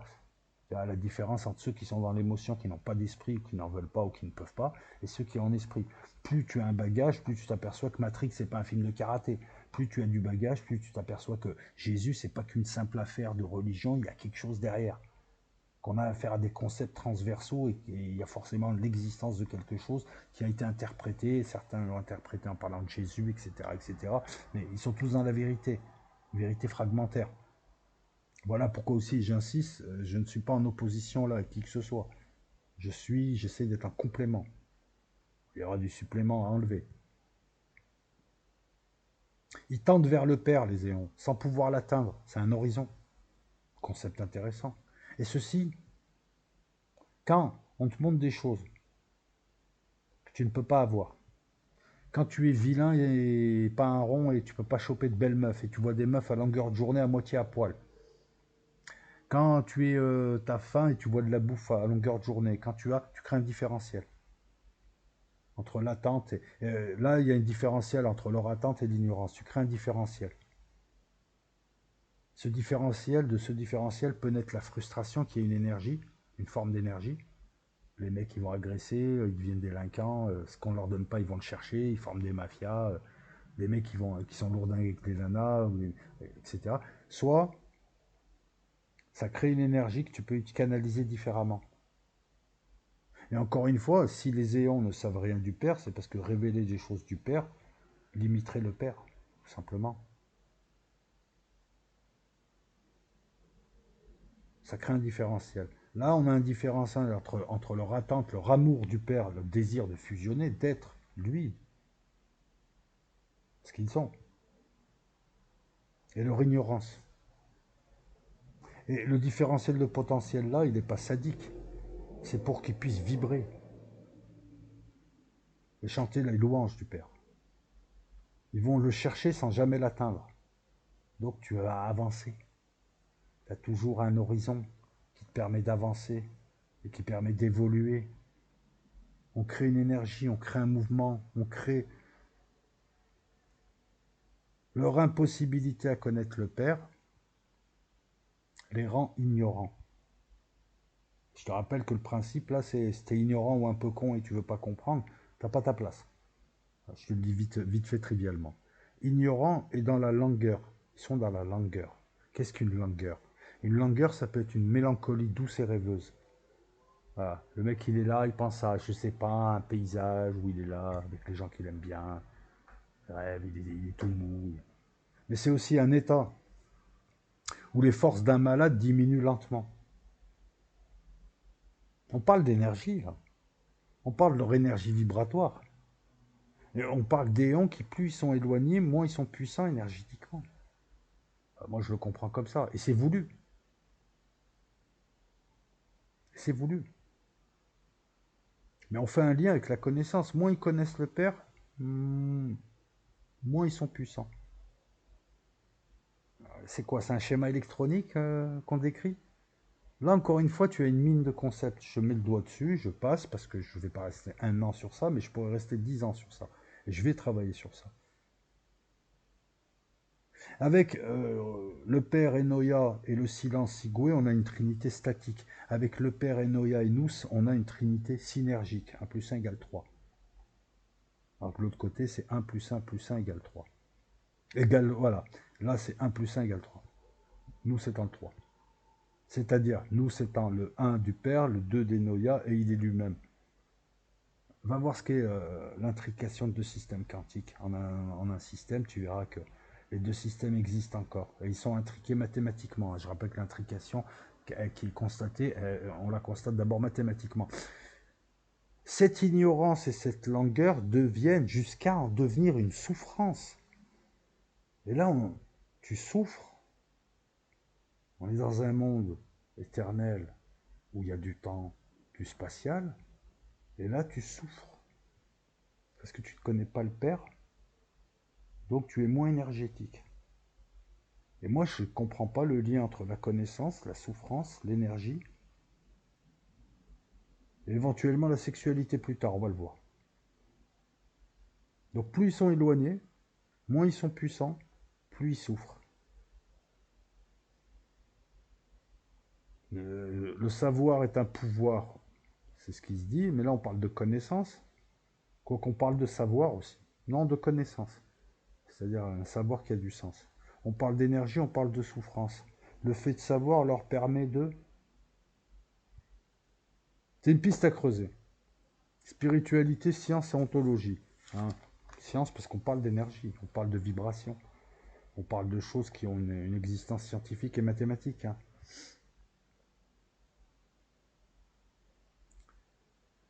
Qu'est-ce que je peux dire d'autre? Bon, on va poursuivre, hein. Donc on a vu ce passage du néant à l'être, capable d'exister, de penser, doué d'esprit, hein. Cet absolu qui n'est connu qu'à travers ses manifestations, ses principes, ses pensées. Il a besoin de son intellect et de la justesse de son intellectuel, de son intellect. Il a besoin de raisonner, il a besoin de vie, donc c'est d'animer, de mouvement. Le raisonnement suppose un mouvement. Hein. Le verbe étant la vie, c'est ce qui donne du mouvement à une phrase. Et il apporte le concept de tout est parti. Ensuite, ses fonctions, ses capacités, ses attributs, les éons, peuvent engendrer des pensées inférieures, des principes inférieurs. Tout ceci doit vibrer à l'unisson pour chanter la gloire du Père dans une triple fructification et une triple glorification. En fait, la triple glorification, c'est simple, c'est ton esprit là, il doit être alerte pour que ton esprit soit vivant. Voilà. Maintenant, attends. On va revenir sur un truc. Tu as 30 éons qui vibrent tous ensemble à la gloire de l'un.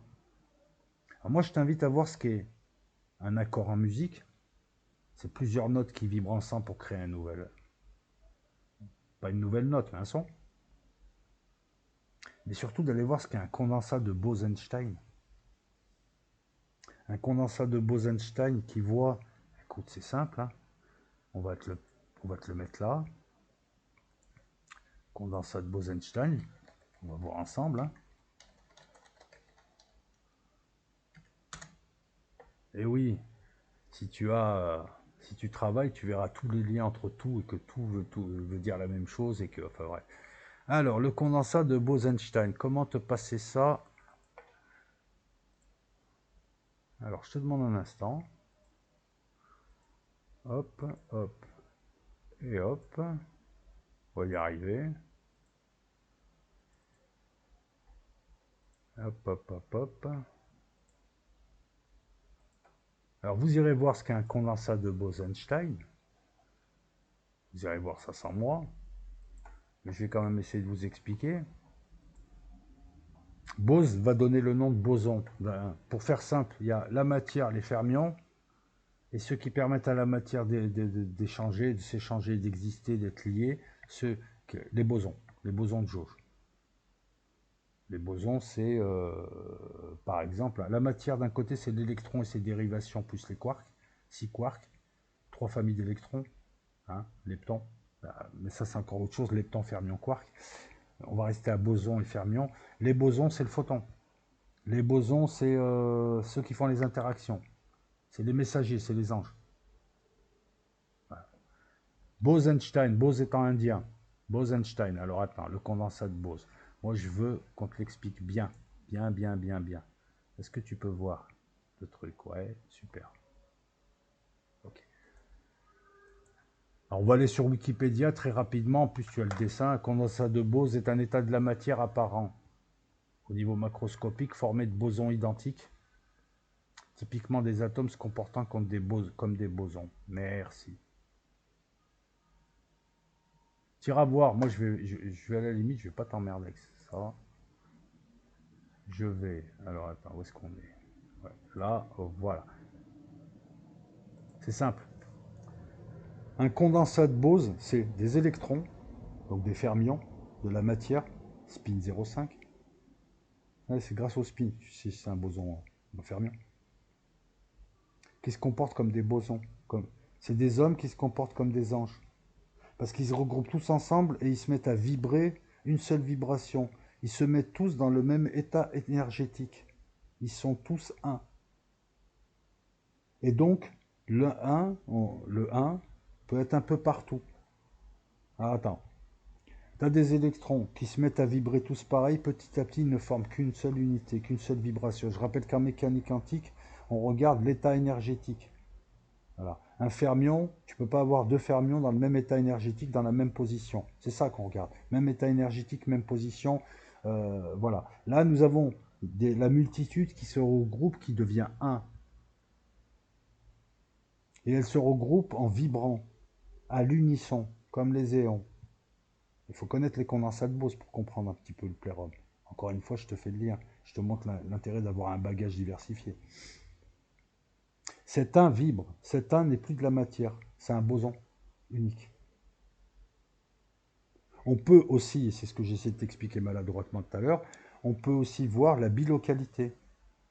Tu iras voir, il y a des images de... Il y a 3 trucs différents et on te dit c'est la même chose. Non, c'est pas la même chose coupée en 3, c'est la même chose. Truc de fou, hein. C'est ce que te montre la physique. Et à l'échelle quantique, il n'y a que des trucs de fou qu'on ne peut pas voir nous, je veux dire. Sur notre plan, ça paraît complètement dingo. Et encore une fois, voilà, sur ce plan quantique, la trajectoire n'existe pas lorsqu'on n'observe pas.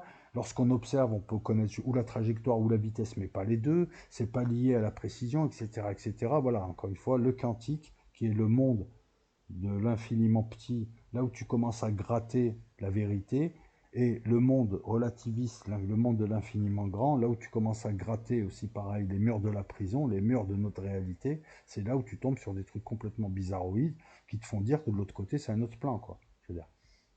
Donc pas besoin de trou de verre ou de trou de ceci ou de trou de cela, hein, parce que ce concept de trou de verre me casse les couilles dans la mesure où c'est un concept qui fait pas rêver. C'est quoi déjà, déjà on n'en voit pas. Hein. Bon, ils vont les découvrir, je sens, parce qu'ils ont envie d'en découvrir, donc ils vont les faire apparaître. Mais c'est quoi? C'est pour te dire que notre SIM, elle est connectée à une autre SIM. Moi, je te parle du processeur, moi, tout ce qui a fait, c'est ce qui a fait toutes les SIM, tout, tout, tout. Je t'explique le chemin pour revenir vers le processeur, vers l'esprit, pour te libérer totalement de tout ça. Je te parle pas de trou de verre et de Star Wars, moi. Trou de verre qu'on ne verra jamais, parce que c'est de la connerie. Encore une fois, et promis, je me tais. Il y a deux.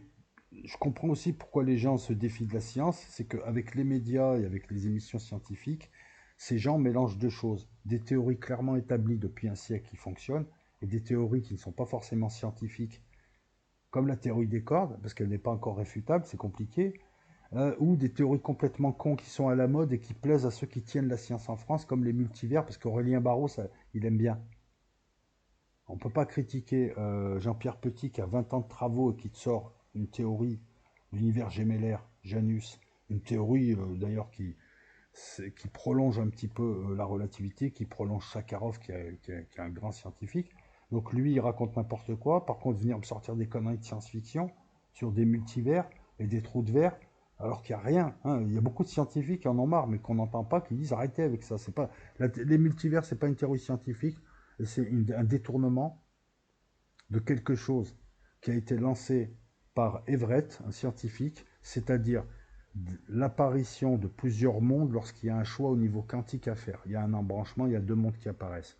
C'était une théorie qui n'était pas économique, c'était une théorie purement intellectuelle pour essayer d'expliquer ce qu'on appelle aujourd'hui la décohérence et qui a été validée. Donc nous n'avons plus besoin de cette théorie de multivers, sauf que des gens l'ont reprise en science-fiction et d'autres gens qui se disent scientifiques l'ont repris, la sortant du contexte, en nous parlant de multivers et en mélangeant ça avec, comment il s'appelle, ce qui s'est fait cramer, Giordano Bruno, lui qui parlait d'immensité. Il a parlé de multivers, mais c'est l'immensité du monde qui fait que, et on le constate aujourd'hui, des galaxies s'éloignent de nous à une vitesse supérieure à la vitesse de la lumière, parce qu'il y a de la création d'espace, c'est pas elles qui vont plus vite, c'est que la toile se détend d'un coup. Donc voilà, donc encore une fois, on n'a pas violé la limite de la vitesse de la lumière dans la mesure où il n'y a pas d'information qui va plus vite que la lumière, c'est juste de la création d'espace. Et ces mondes-là sont des multivers, on les atteindra jamais, il y a des choses qu'on ne verra jamais. Ils s'éloignent plus vite de nous que leur lumière puisse arriver vers nous. Excuse-moi si c'est pas français. Donc là encore une fois, voilà, voir qui te dit quoi et comment et quelle source et hiérarchiser, ça c'est important. Revenons à nos moutons, revenons à donc tout ça, le condensat de Bose et ce que je vois là, c'est les mêmes concepts. Voilà. Là aussi, je voulais te montrer un truc, ça. Les transhumanistes qui essayent de se rattacher à la gnose et les gens ne comprennent pas. Non, ça n'a rien à voir avec la gnose, le transhumanisme. Le transhumanisme vise à vivre le plus longtemps possible, le mieux possible, à améliorer ses capacités, mais toujours pareil, à rester dans cette prison. Les gnostiques te montrent comment quitter les 7 ciels, comment esquiver les 7 archontes, comment tout esquiver et remonter, te libérer et retrouver ta place auprès du Père, dans cet océan de bien-être. Donc non, voilà, en 3 secondes, je t'explique que non. Alors, voilà. Encore une fois, faites preuve d'esprit critique quand vous lisez, pas trop non plus, pas chercher la petite bête, mais on vous présente des choses comme ça, le transhumanisme, c'est la nouvelle gnose, les gens vont répéter ça, mais ils n'ont pas réfléchi. Je veux dire, quand tu réfléchis, tu t'aperçois que c'est stupide. C'est l'inverse de la gnose, transhumanisme, c'est diabolique. C'est des gens qui veulent rester sur ce plan et qui veulent dominer ce plan. Alors qu'ils ne sont pas là pour ça. Voilà, c'est tout l'inverse de la gnose. Il suffit de réfléchir. La plupart du temps, il vous suffit de réfléchir. Avec votre bon sens, vous verrez qu'on vous raconte de la merde. Ou alors qu'on ne s'est pas compris. Et c'est valable pour moi aussi. Sauf que, très souvent aussi, vous aurez affaire à des gens qui essayent de vous expliquer une idée mal et vous l'expliquent tellement mal. Enfin, il y a une différence entre balancer des conneries comme ça et ne pas se faire comprendre. Le père et sa pensée sur un plan. Le plan inférieur, le plérum, ses attributs et son esprit pleinement retrouvé, qui vibre à l'unisson pour glorifier le Père. Le glorifier 3 fois, triple glorification, encore une trinité, triple fructification, encore une trinité. L'esprit est vivant, il est prêt à. Et c'est là où arrive l'accident, enfin l'accident, tel que le présentent les pères de l'Église, puisque ce n'est pas un accident. Tu es dans un cycle, tu es là, tu es assis, un cycle, on va dire, de cycle siège. Tu veux démarrer l'ordi, tu veux démarrer un ordi, tu veux démarrer quelque chose, tu te lèves, tu y vas. Tu vas casser le cercle. Tu vas partir en ligne droite sur un nouveau cercle. Tu vas lancer un nouveau processus. C'est pas un accident. Là, c'est pareil. Il n'y a rien d'accidentel. C'est un processus de pensée. Ou alors, si c'est un esprit, à un moment donné, il y a une pensée. Ou alors, l'esprit n'est pas l'esprit qu'on nous présente. Il peut avoir des pensées qui ne contrôlent pas. Et on aurait affaire à un esprit humain. S'il y a un accident, c'est que l'esprit n'est pas aussi puissant qu'on le dit. Là aussi, pose-toi la question. Ou alors, c'est pas un accident, c'est voulu. Cet événement va enclencher un nouveau processus. Nous sommes dans un grand processus. Un esprit qui prend conscience de lui, qui commence à penser, qui retrouve la pleine possession de ses moyens et qui va se préparer à penser précisément. Donc, plusieurs processus. Nous sommes en train de voir le deuxième processus, le plérum qui se fait. Il y a un souci, les éons sont de plus en plus éloignés, ils connaissent de moins en moins le Père, ils en souffrent, ils sont de moins en moins puissants. Et arrive quelque chose qui va déclencher un nouveau processus qui permettra un troisième plan et d'aller de plus en plus bas dans la profondeur et qui permettra à l'esprit cette fois, parce que c'est son essence, de penser ce qui va suivre. Et j'ai envie aussi de te dire que l'accident là, ce que va provoquer Sophia, quelque part, ça amène aussi, on va aller de plus en plus vers le corps. On va quitter l'esprit, le plérum inaccessible, et son esprit premier qui est à un étage inaccessible, même pour ceux qui sont au plérum. On te présente ça comme un accident. Bon, encore ça va. Mais le détournement, c'est qu'on a présenté ça comme une faute, et la faute de la femme, Sophia. Sophia, elle rappelle Ève, tu vas voir, qui a voulu croquer la pomme, elle aussi, qui a été chassée du jardin d'Éden avec l'homme. Et je t'avais expliqué que c'était pas la femme curieuse qui est allée avec le serpent forniquer ou je sais quoi et tout. C'est complètement con, c'est un processus alchimique et ça a été voulu par Dieu. Quand tu as un enfant, tu veux le garder à vie chez toi? Non, tu le gardes le temps qu'il faut et à un moment donné, il y a la cassure. Hein, il va à l'armée, ou il va bosser, ou il va je sais pas quoi, il trouve une meuf, et il va s'installer. Sophia qui croque la pomme, c'est Sophia qui transmettra du savoir aux hommes. Partir du jardin d'Éden, c'est créer un plan inférieur, c'est tout.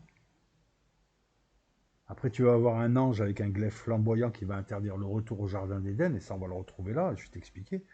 La faute originelle n'est pas une faute originelle.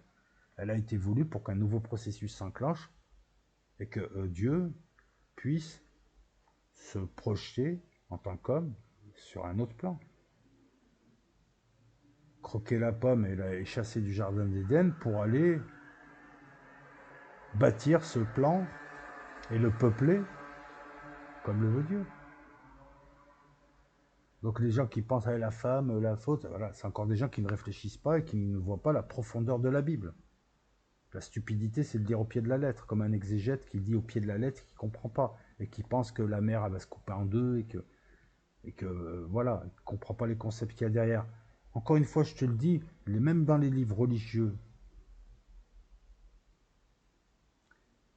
tu es testé.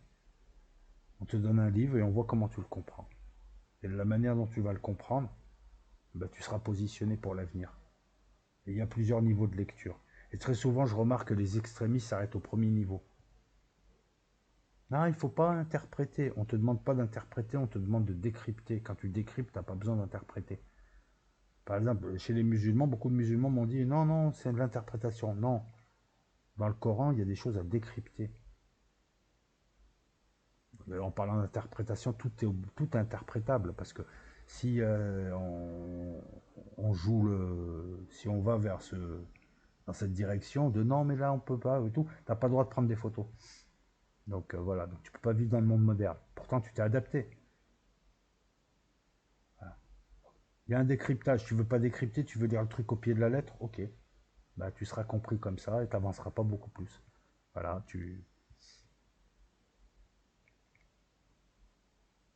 Sophia, ça me rappelle la comtesse de Ségur, hein, encore une fois, les malheurs de Sophie. Hein.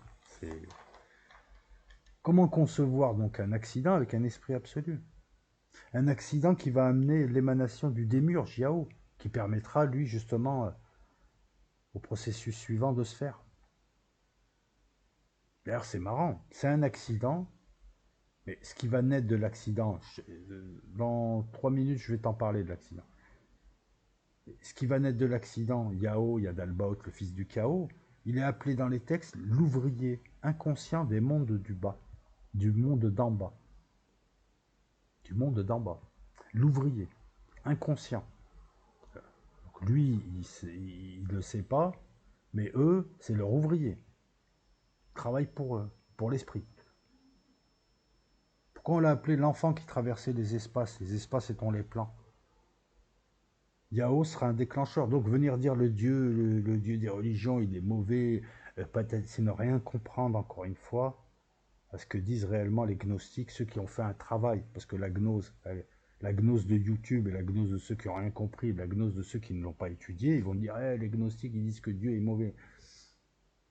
Non, quand tu travailles sérieusement, et c'est pour ça que ces vidéos-là sont plus importantes qu'on ne le pense, les vidéos-là que je te livre, les 4 en tout cas, c'est que je t'apporte un autre... Non, non, il n'y a pas de bon et de mauvais là. À ce niveau-là, il n'y a pas de bon et de mauvais là. Ça, c'est des notions humaines. On a des processus. On a une fusée à étage. Et on va quitter Yao, donc il n'y a pas d'accident, c'est voulu. Et on va revenir au 30e éon, le plus éloigné. Donc le plus ignorant. Sophia. C'est marrant parce qu'elle s'appelle la connaissance, mais c'est finalement la plus ignorante du Père. Connaître, c'est pas savoir. Hein. Connaître, c'est, je te l'ai expliqué, c'est un terme de français, c'est la fusion totale. Même en connaissance, connaître, c'est ça. C'est tout ça. Elle connaît rien du Père, elle. Quasiment rien. Elle a un bout de chaîne, elle est faiblarde. Et son principe mal, hein, celui qui est avec elle dans la paire, il s'appelle Télétos, la volonté. Elle ne le supporte pas, son principe mal.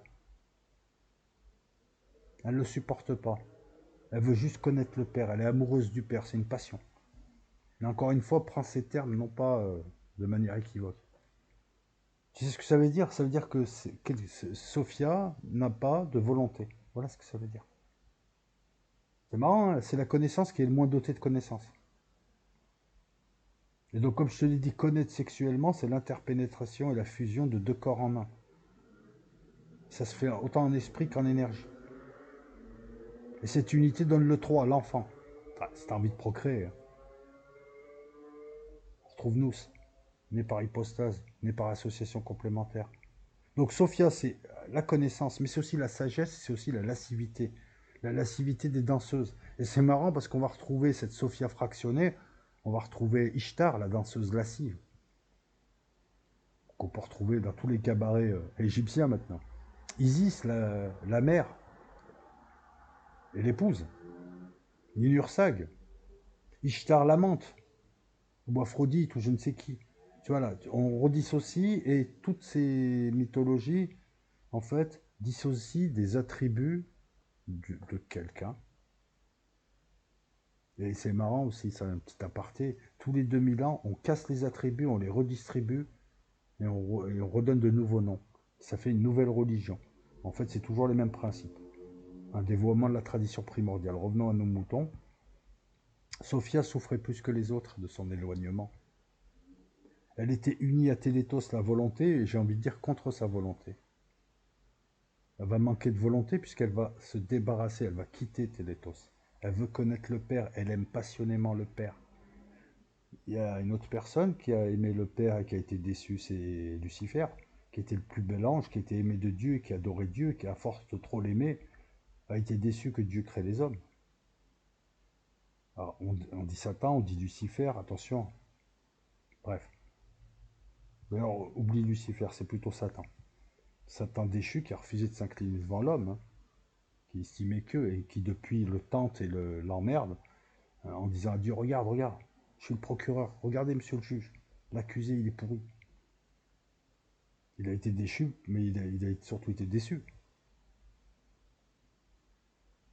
Le fils dont on n'a pas voulu. Là, Sophia, un peu dans la même configuration. Non?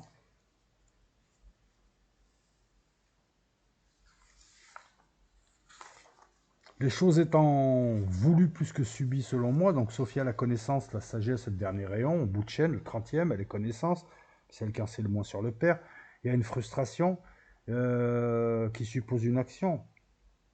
On crée une frustration, on sait qu'il va y avoir quelque chose, on crée un différentiel là, entre les attentes et ce qu'elle reçoit. Elle en souffre beaucoup plus que les autres, on parle d'un degré incalculable. Elle supporte plus sa volonté, Télétos. Elle veut connaître le Père, elle veut s'unir au Père, elle désire s'unir au Père, c'est pas de moi hein, les termes. C'est un vocabulaire à connotation sexuelle. Mais je t'ai expliqué que à ce niveau-là, il n'y a pas de sexualité, donc ça n'a aucun sens à ce niveau-là. À ce niveau-là, ils s'unissent énergétiquement, ils vibrent ensemble à l'unisson. Elle aimait la source des émanations, le Père des éons, le premier. Léon Sophia est passionnée. Elle n'est pas contente de son sort. Elle veut connaître le Père. Elle veut casser le code. Elle veut casser les lignes. C'est sa passion qui l'emporte. Sa passion étant elle-même un néon qu'on va appeler Antémésis. Je te donnerai le nom tout à l'heure. C'est marrant, hein, parce que Léon qui pense à un néon. Pense à un être. Pense à quelque chose. Là. On personnifie des choses que nous ne personnifions pas, nous. Nous appelons ça des pensées, nous appelons ça des désirs, nous appelons ça des concepts. Elle avait soif d'abîmes. Peut-être le vin blanc, les abîmes que tu utilises quand tu fais des raclettes. Non, je rigole. C'était une idée fixe, c'était une passion violente qui l'a consumée. Comment peut-on consumer un néon qui vibre? Et on parle de Sophia qui bondit. Ça rappelle une pensée incontrôlée qui surgit sans prévenir. On parle de Sophia qui se répand et qui quitte sa place pour aller s'unir au Père. Alors moi, je vois ça comme une passion qui transforme ton esprit enfin, qui rend ton esprit confus et qui t'empêche de penser. C'est comme ça que je vois le truc. Parce que là, on dit qu'elle bondit, elle se répand, elle quitte sa place, elle s'étend, elle provoque donc la disharmonie dans le plérum. Mais cette spatialité-là, en fait, qui n'en est pas une, indique juste une intensité, la passion, et indique la confusion ensuite qui va altérer tous les autres attributs spirituels, les mécanismes de pensée de cet esprit. Tu vois, quand on traduit, ça passe beaucoup mieux. Hein. Elle tente d'aller vers le Père. Ah, parce qu'elle ne cherche pas nous, ça. Elle veut remonter à l'esprit. Sauf que c'est un plan inaccessible pour elle. Ma pensée, elle peut pas sortir, danser sur la table, et puis ma pensée, elle peut pas apparaître dans le cerveau et se matérialiser. Qu'est-ce qu'elle va aller voir? C'est comme un personnage de film, tu vois, c'est dans le même style. Il ne peut pas sortir de l'écran parce qu'il n'y est pas. Il y a de l'information. Et imaginons qu'il se... Je veux dire, ça n'a pas de sens. Et même s'il sort de l'écran, il est dans un monde où il n'a pas le support. Enfin, voilà, ça n'a pas de sens. Elle tente d'aller vers le Père, mais ne peut que s'accoler à nous. Elle ne peut pas aller au-delà. Si elle va au-delà, la source créatrice la diluera. C'est un plan inaccessible. Donc on a un chaos mental. La disharmonie, elle est là. Et on a un néon Sophia qui est passionné. Et ça pousse nous. Alors on a plusieurs versions. Hein. Mais on va garder la version... cette version, nous va émettre. Le Père, par le biais de nous, son intellect, va émettre un nouveau concept, un nouveau éon, qui ne sera pas appareillé à un principe femelle. Il s'appellera Horos, la limite. Mais il peut aussi s'appeler Storos, la croix ou l'enceinte. 31e éon. La limite. On va limiter l'infini. On va limiter le plérum. Là aussi, c'est formidable comme concept. Quand tu crées une limite, tu crées un intérieur et un extérieur. Là où il n'y avait qu'un grand tout. Donc je te demande de réfléchir là-dessus. Horos, c'est la limite. Storos, c'est la croix. Et l'enceinte qui purifie. La membrane de ta peau qui fait rentrer des choses et pas d'autres. Donc nous avons, des fois c'est une limite, et des fois c'est ce qu'on appelle consolatrice, un consolateur. Tu vas voir que Storos, c'est un antivirus, quelque part. Puisqu'il va rejeter ce qui ne va pas de l'esprit, donc c'est un processus mental, il va le stabiliser, il va le purifier, il va le réintégrer au plérum.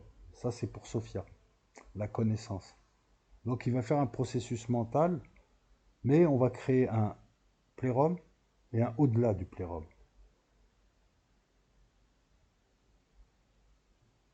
On commence à créer un autre plan. Horos, qui est la limite, donc qui va limiter, isoler, et qui devient Storos, ensuite la membrane qui va purifier et réintégrer. Horos ne peut empêcher Sophia de déborder. Elle a déjà débordé en passion. Donc Nous va vite émettre un nouveau couple, cette fois, qui s'appellera Christ et Pneuma. Pneuma, c'est l'esprit, et Christ, alors il va y avoir deux Christ, hein, prépare-toi. C'est des concepts, fonctions, là. C'est pas des attributs. Ils sont là pour pacifier le plérum, puisqu'elle a foutu le bazar.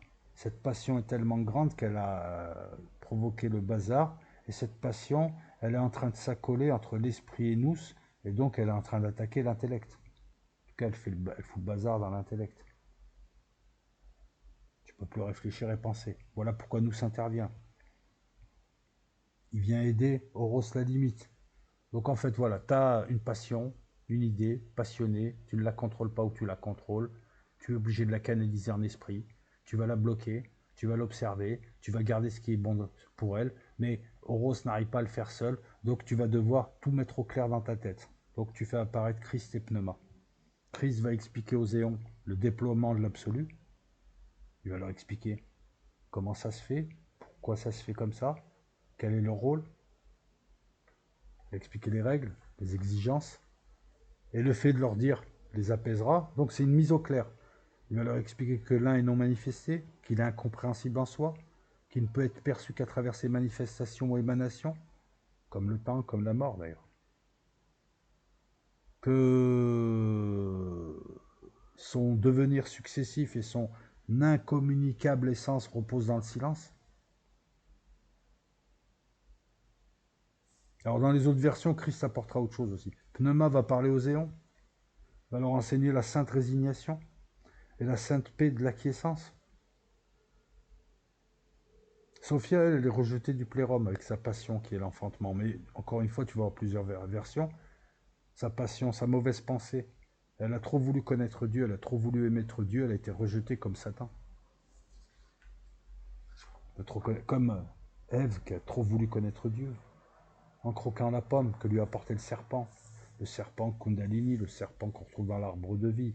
Le serpent serpenté, pareil, on pourrait trouver des concepts qui expliquent et qui unissent encore mieux. Elle va enfanter. Cette passion fait qu'elle va enfanter durant ses ardeurs inassouvies. Tout le vocabulaire qui est là, que j'utilise, c'est le vocabulaire qui est dans les textes, notamment des pères de l'Église. Et pas que. C'est le vocabulaire gnostique.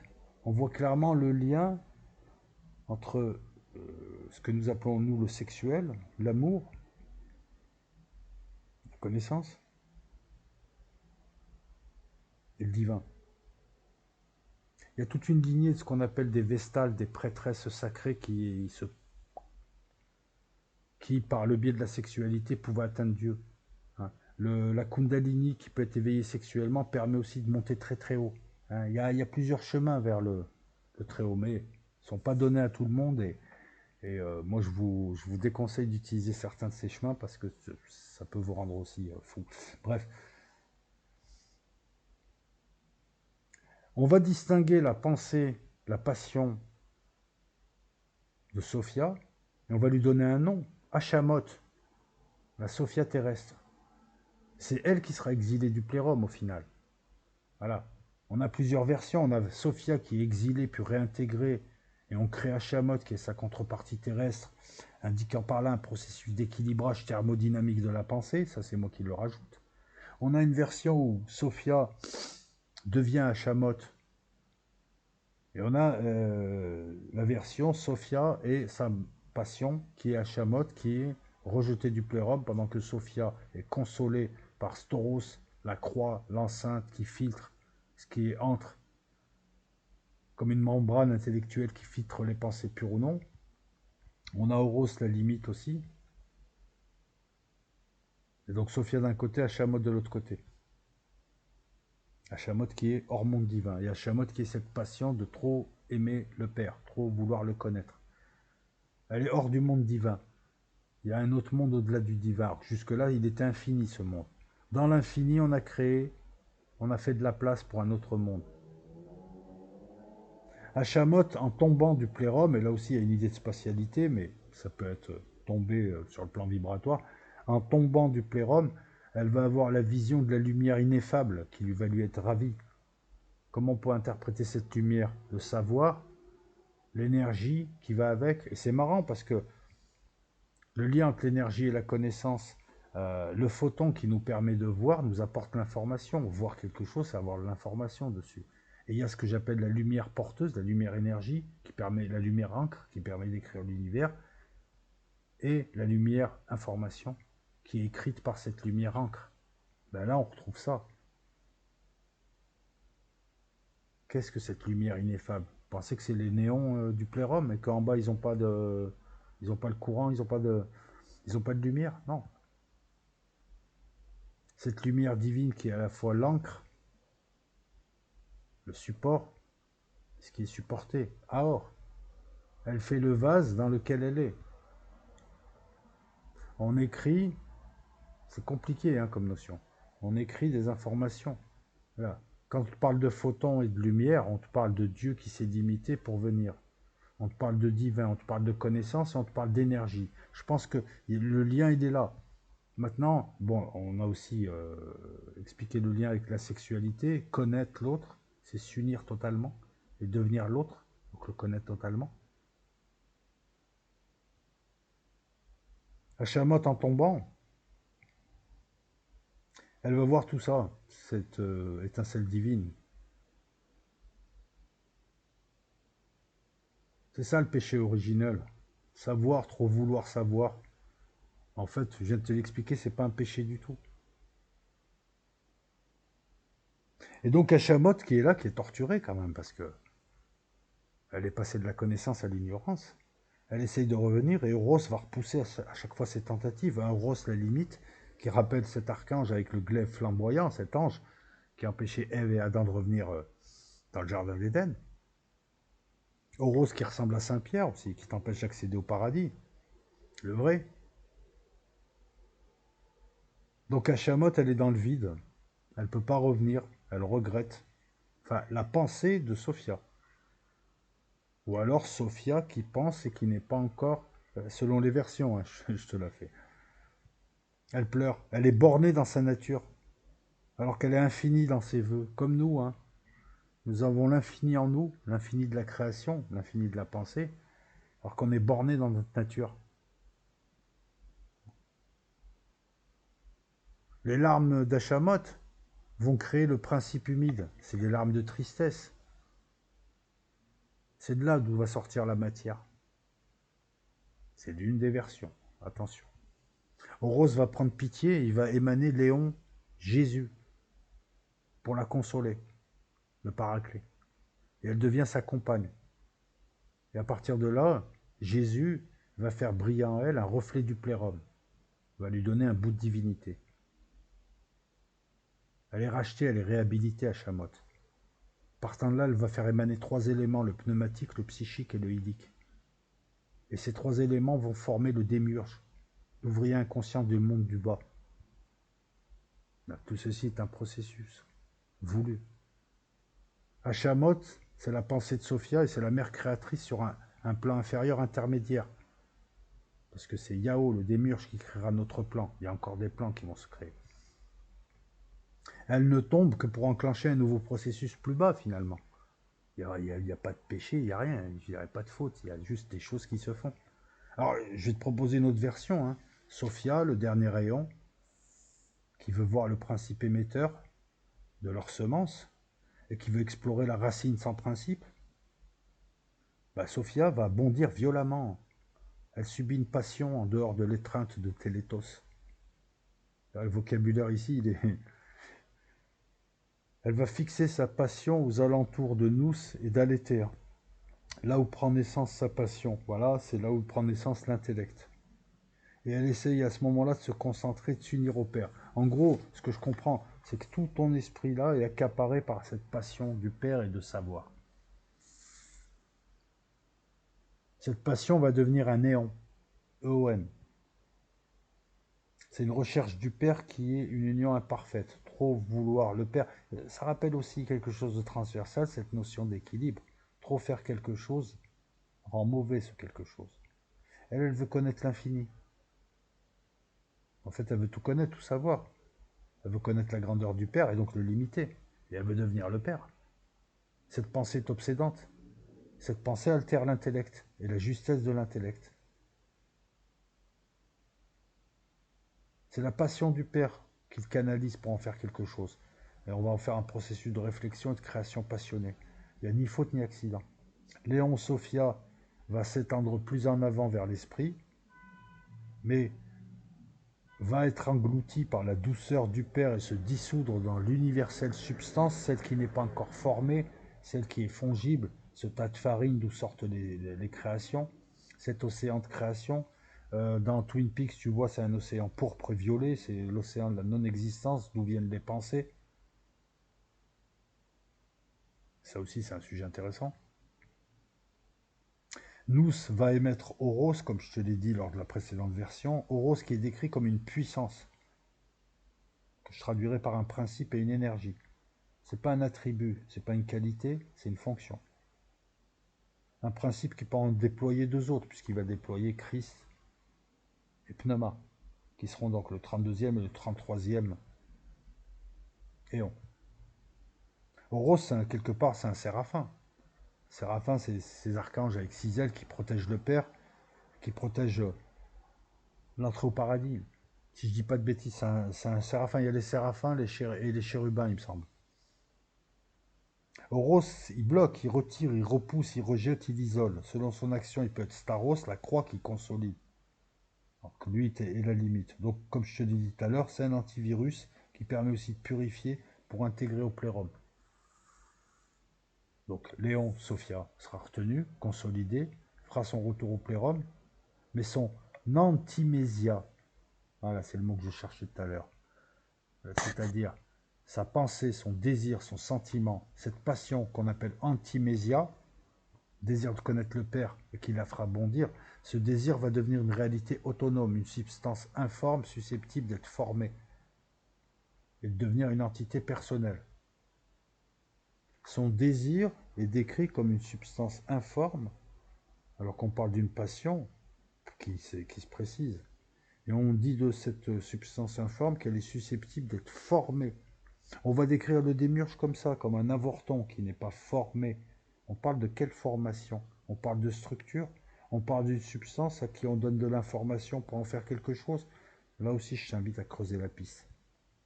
Puisque c'est par là, et seulement par là, que elle devient une entité personnelle.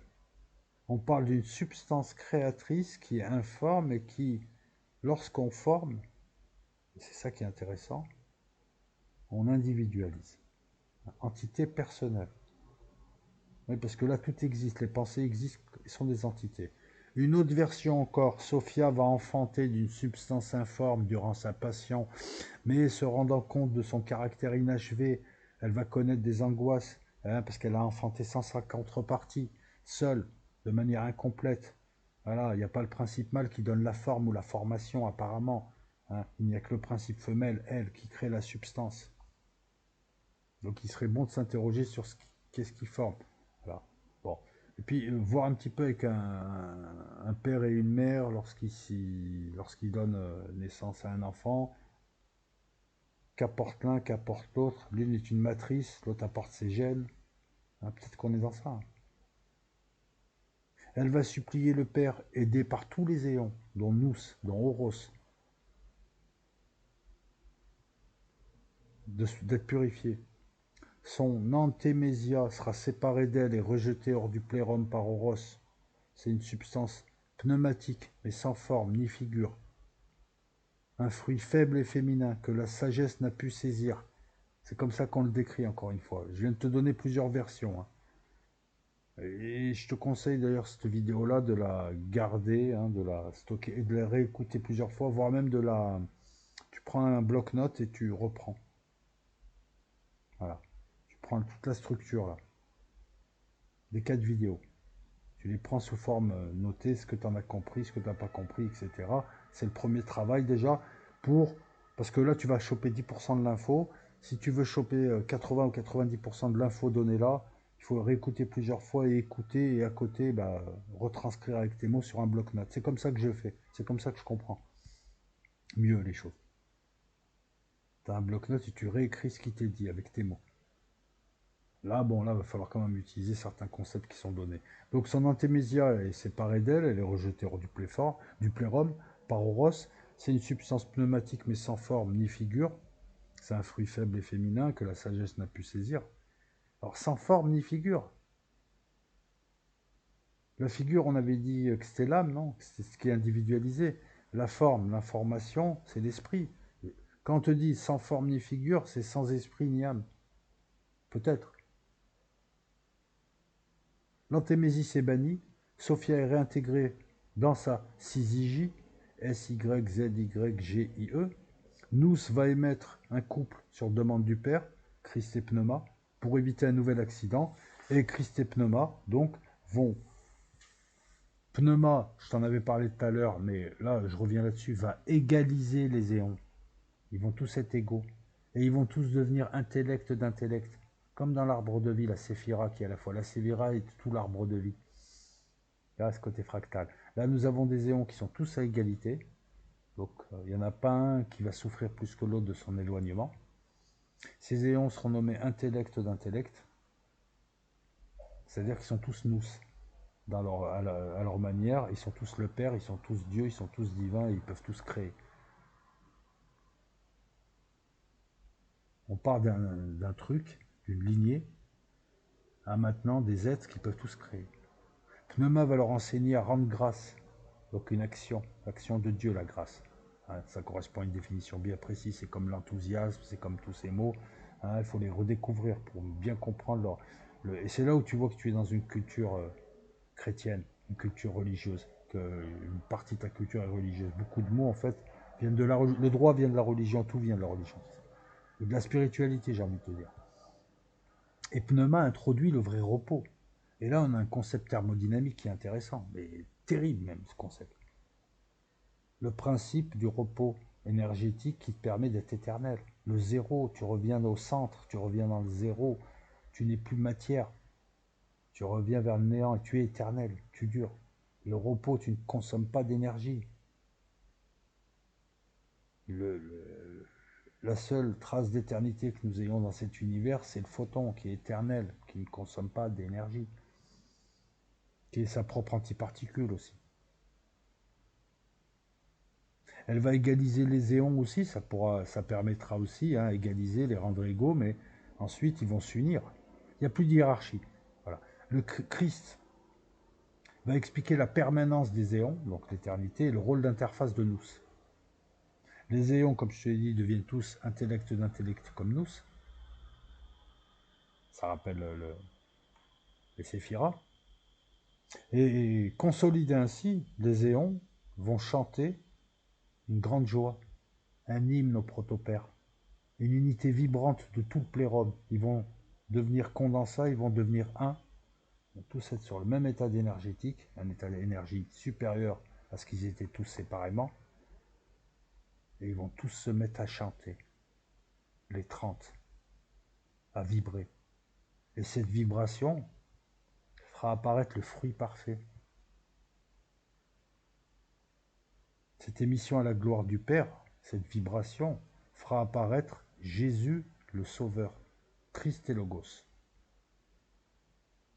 C'est l'union de tous les éons, c'est la pensée parfaite. Il est l'évangile et la bonne nouvelle. Et il est la pensée parfaite et l'émission de l'esprit premier en pleine possession de ses moyens, dépassionné.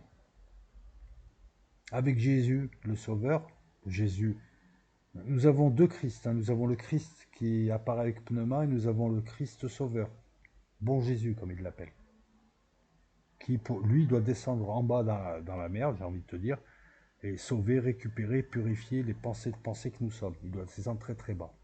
Dans certaines versions, et on le verra plus tard, il sera même lui-même sauvé, le mythe du sauveur sauvé, mais bref. On a deux Christ. Un Christ qui sera au plérum, donc Christ pneuma, je vais l'appeler comme ça, et Christ bon sauveur qui descend. On a Sophia et Hachamot qui restent en bas. On a deux Sophia, la Sophia terrestre Hachamot et la Sophia qui reste. C'est comme s'il y avait un principe d'équilibrage énergétique aussi. Avec Jésus, ils vont émettre des anges protecteurs, et c'est dit clairement, de même race que lui. Alors, les anges sont les envoyés de l'esprit, ils n'ont aucune autonomie. C'est les messagers, c'est les pensées de Dieu. Donc s'ils sont de même nature que Jésus le Sauveur, c'est qu'il est lui-même Dieu. Il est l'émanation de l'esprit sur un plan inférieur, il est l'émanation, comme nous. C'est nous, ben, c'est Dieu à l'étage du dessous. Et à chaque étage, tu vas retrouver la connaissance, l'accident, tu vas retrouver le même mécanisme. L'esprit, ce qui crée, ce qui est créé, une passion, un accident, quelque chose qui remet en cause et qui casse le cercle et qui permet une nouvelle ligne droite pour un nouveau processus plus bas ou un nouveau cycle à chaque plan. Ça aussi, c'est quelque chose que je te livre. Je t'aurais livré beaucoup de choses là dans cette vidéo, mais je suis content parce que c'est le but, tu vois. Le but, il n'est pas de dire des textes, là, je te livre un vrai travail, hein, et je te donne des pistes, tu veux travailler ça. Voilà, comment dire ça?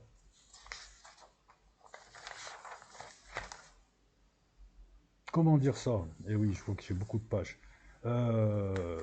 Avec ces 4 vidéos, donc ça c'est la deuxième, je t'ai donné, voilà, tu peux plus me dire parle-moi de Gnose. Là, je t'ai donné ce qu'il y a à faire. Maintenant, c'est pas parle-moi de Gnose, c'est va travailler, mec.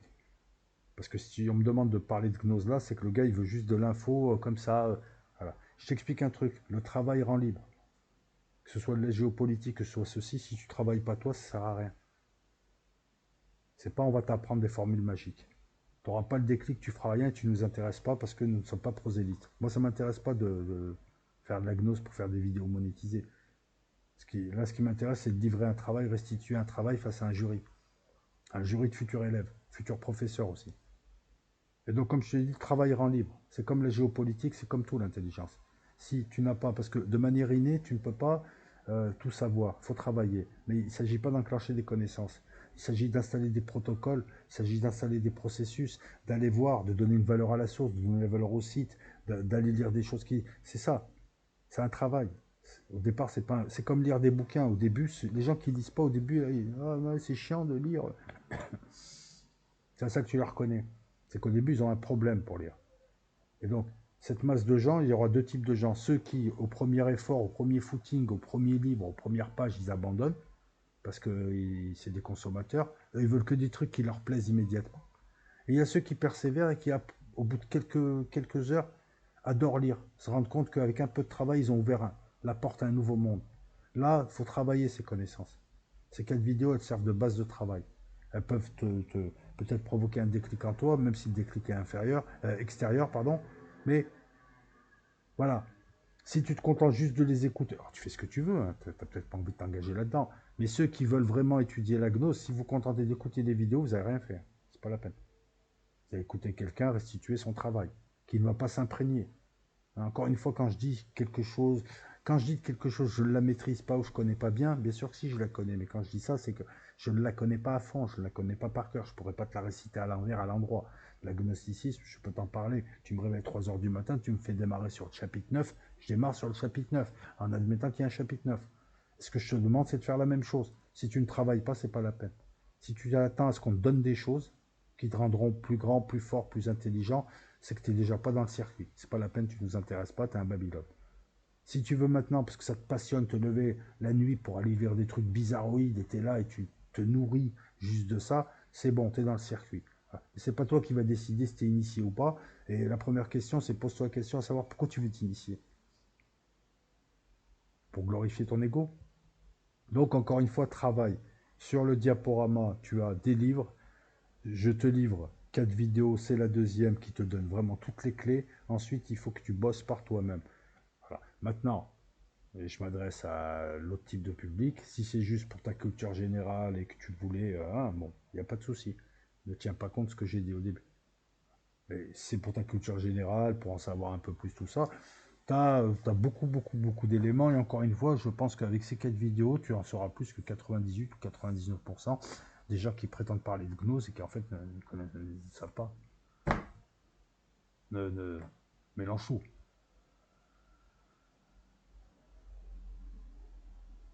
Alors, je regarde mes notes. Je t'ai tout dit. Je pense t'avoir tout dit. Je pense ne rien avoir oublié. L'antémésis qui s'appelle la chamotte. Les deux Christ et les deux Sophia. Et puis le fait qu'on arrive à 34 éons. Hein, voilà. J'allais dire 3 plus 4 égale 7. Non, ça c'est de la merde, c'est de la numérologie. Hein. Je veux dire, tu ne trouves pas les secrets en additionnant des chiffres. Hein. Si, tu trouves des secrets en additionnant des chiffres, mais il faut avoir d'autres éléments, d'autres clés. Sinon, ça serait trop facile. Hein, c'est pas Christine Lagarde avec ses histoires de 7, les gars, réveillez-vous, s'il vous plaît. Ah, voilà, le grand secret, il suffit d'additionner des chiffres. Non, non, je vous avais montré une fois déjà comment on pouvait capter un petit peu ce que voulaient dire les dates, les chiffres, etc. Il y a un sujet, une action et un résultat. Vrai, je vous l'avais dit une fois. Écoute, moi je pense t'avoir tout dit. C'est pas la peine de continuer plus. Nous sommes arrivés donc à cet accident, à cette Sophia, à cette Hachamotte. On n'a pas encore parlé d'Yao. On reviendra sur Yao, de toute manière, dans la troisième vidéo, on reprendra un petit peu, hein, qui est une substance qui est à la fois décrit comme l'ouvrier inconscient du monde du bas, l'enfant qui traversait les espaces, mais aussi comme un avorton non formé totalement, comme une substance informe, qui n'est pas totalement formée, dont on ignore, qui n'a pas de... C'était quoi le truc? Bref, dans la troisième vidéo, on parlera de la suite. Et de ce troisième étage qui vient de se créer, ce monde hors divin, hors plérum. Et dans la quatrième ensuite, on abordera essentiellement le démiurge, Yao, Yadalbot, ce qu'il fait, et ce qui se passe avant la création de notre monde. Ce qui se passe ensuite, c'est l'intervention du plérum, qui fait qu'aujourd'hui, nous avons à l'intérieur de nous une trace du plérum, hein, ça je te l'expliquerai, mais que nous sommes les créations du démiurge. Et cette double nature-là, c'est ce qui fait notre force et notre faiblesse. On parlera de tout ça dans la troisième et la quatrième vidéo que je te prépare tranquillement. Il va falloir que j'écrive la synthèse que j'ai mis, que j'avais... enfin bon, bref. Il va falloir que je refasse une nouvelle synthèse parce que ce qui m'intéresse aussi, c'est de donner des pistes de réflexion Et puis j'espère que tu vas te faire plaisir avec cette vidéo-là, encore une fois. Et donc on est le 23, là, il est 1h du matin, mais dis-toi juste un truc, c'est qu'il y a encore des vidéos qui arrivent et il y a un live ce mois-ci sur Ozymandias. A plus dans le bus.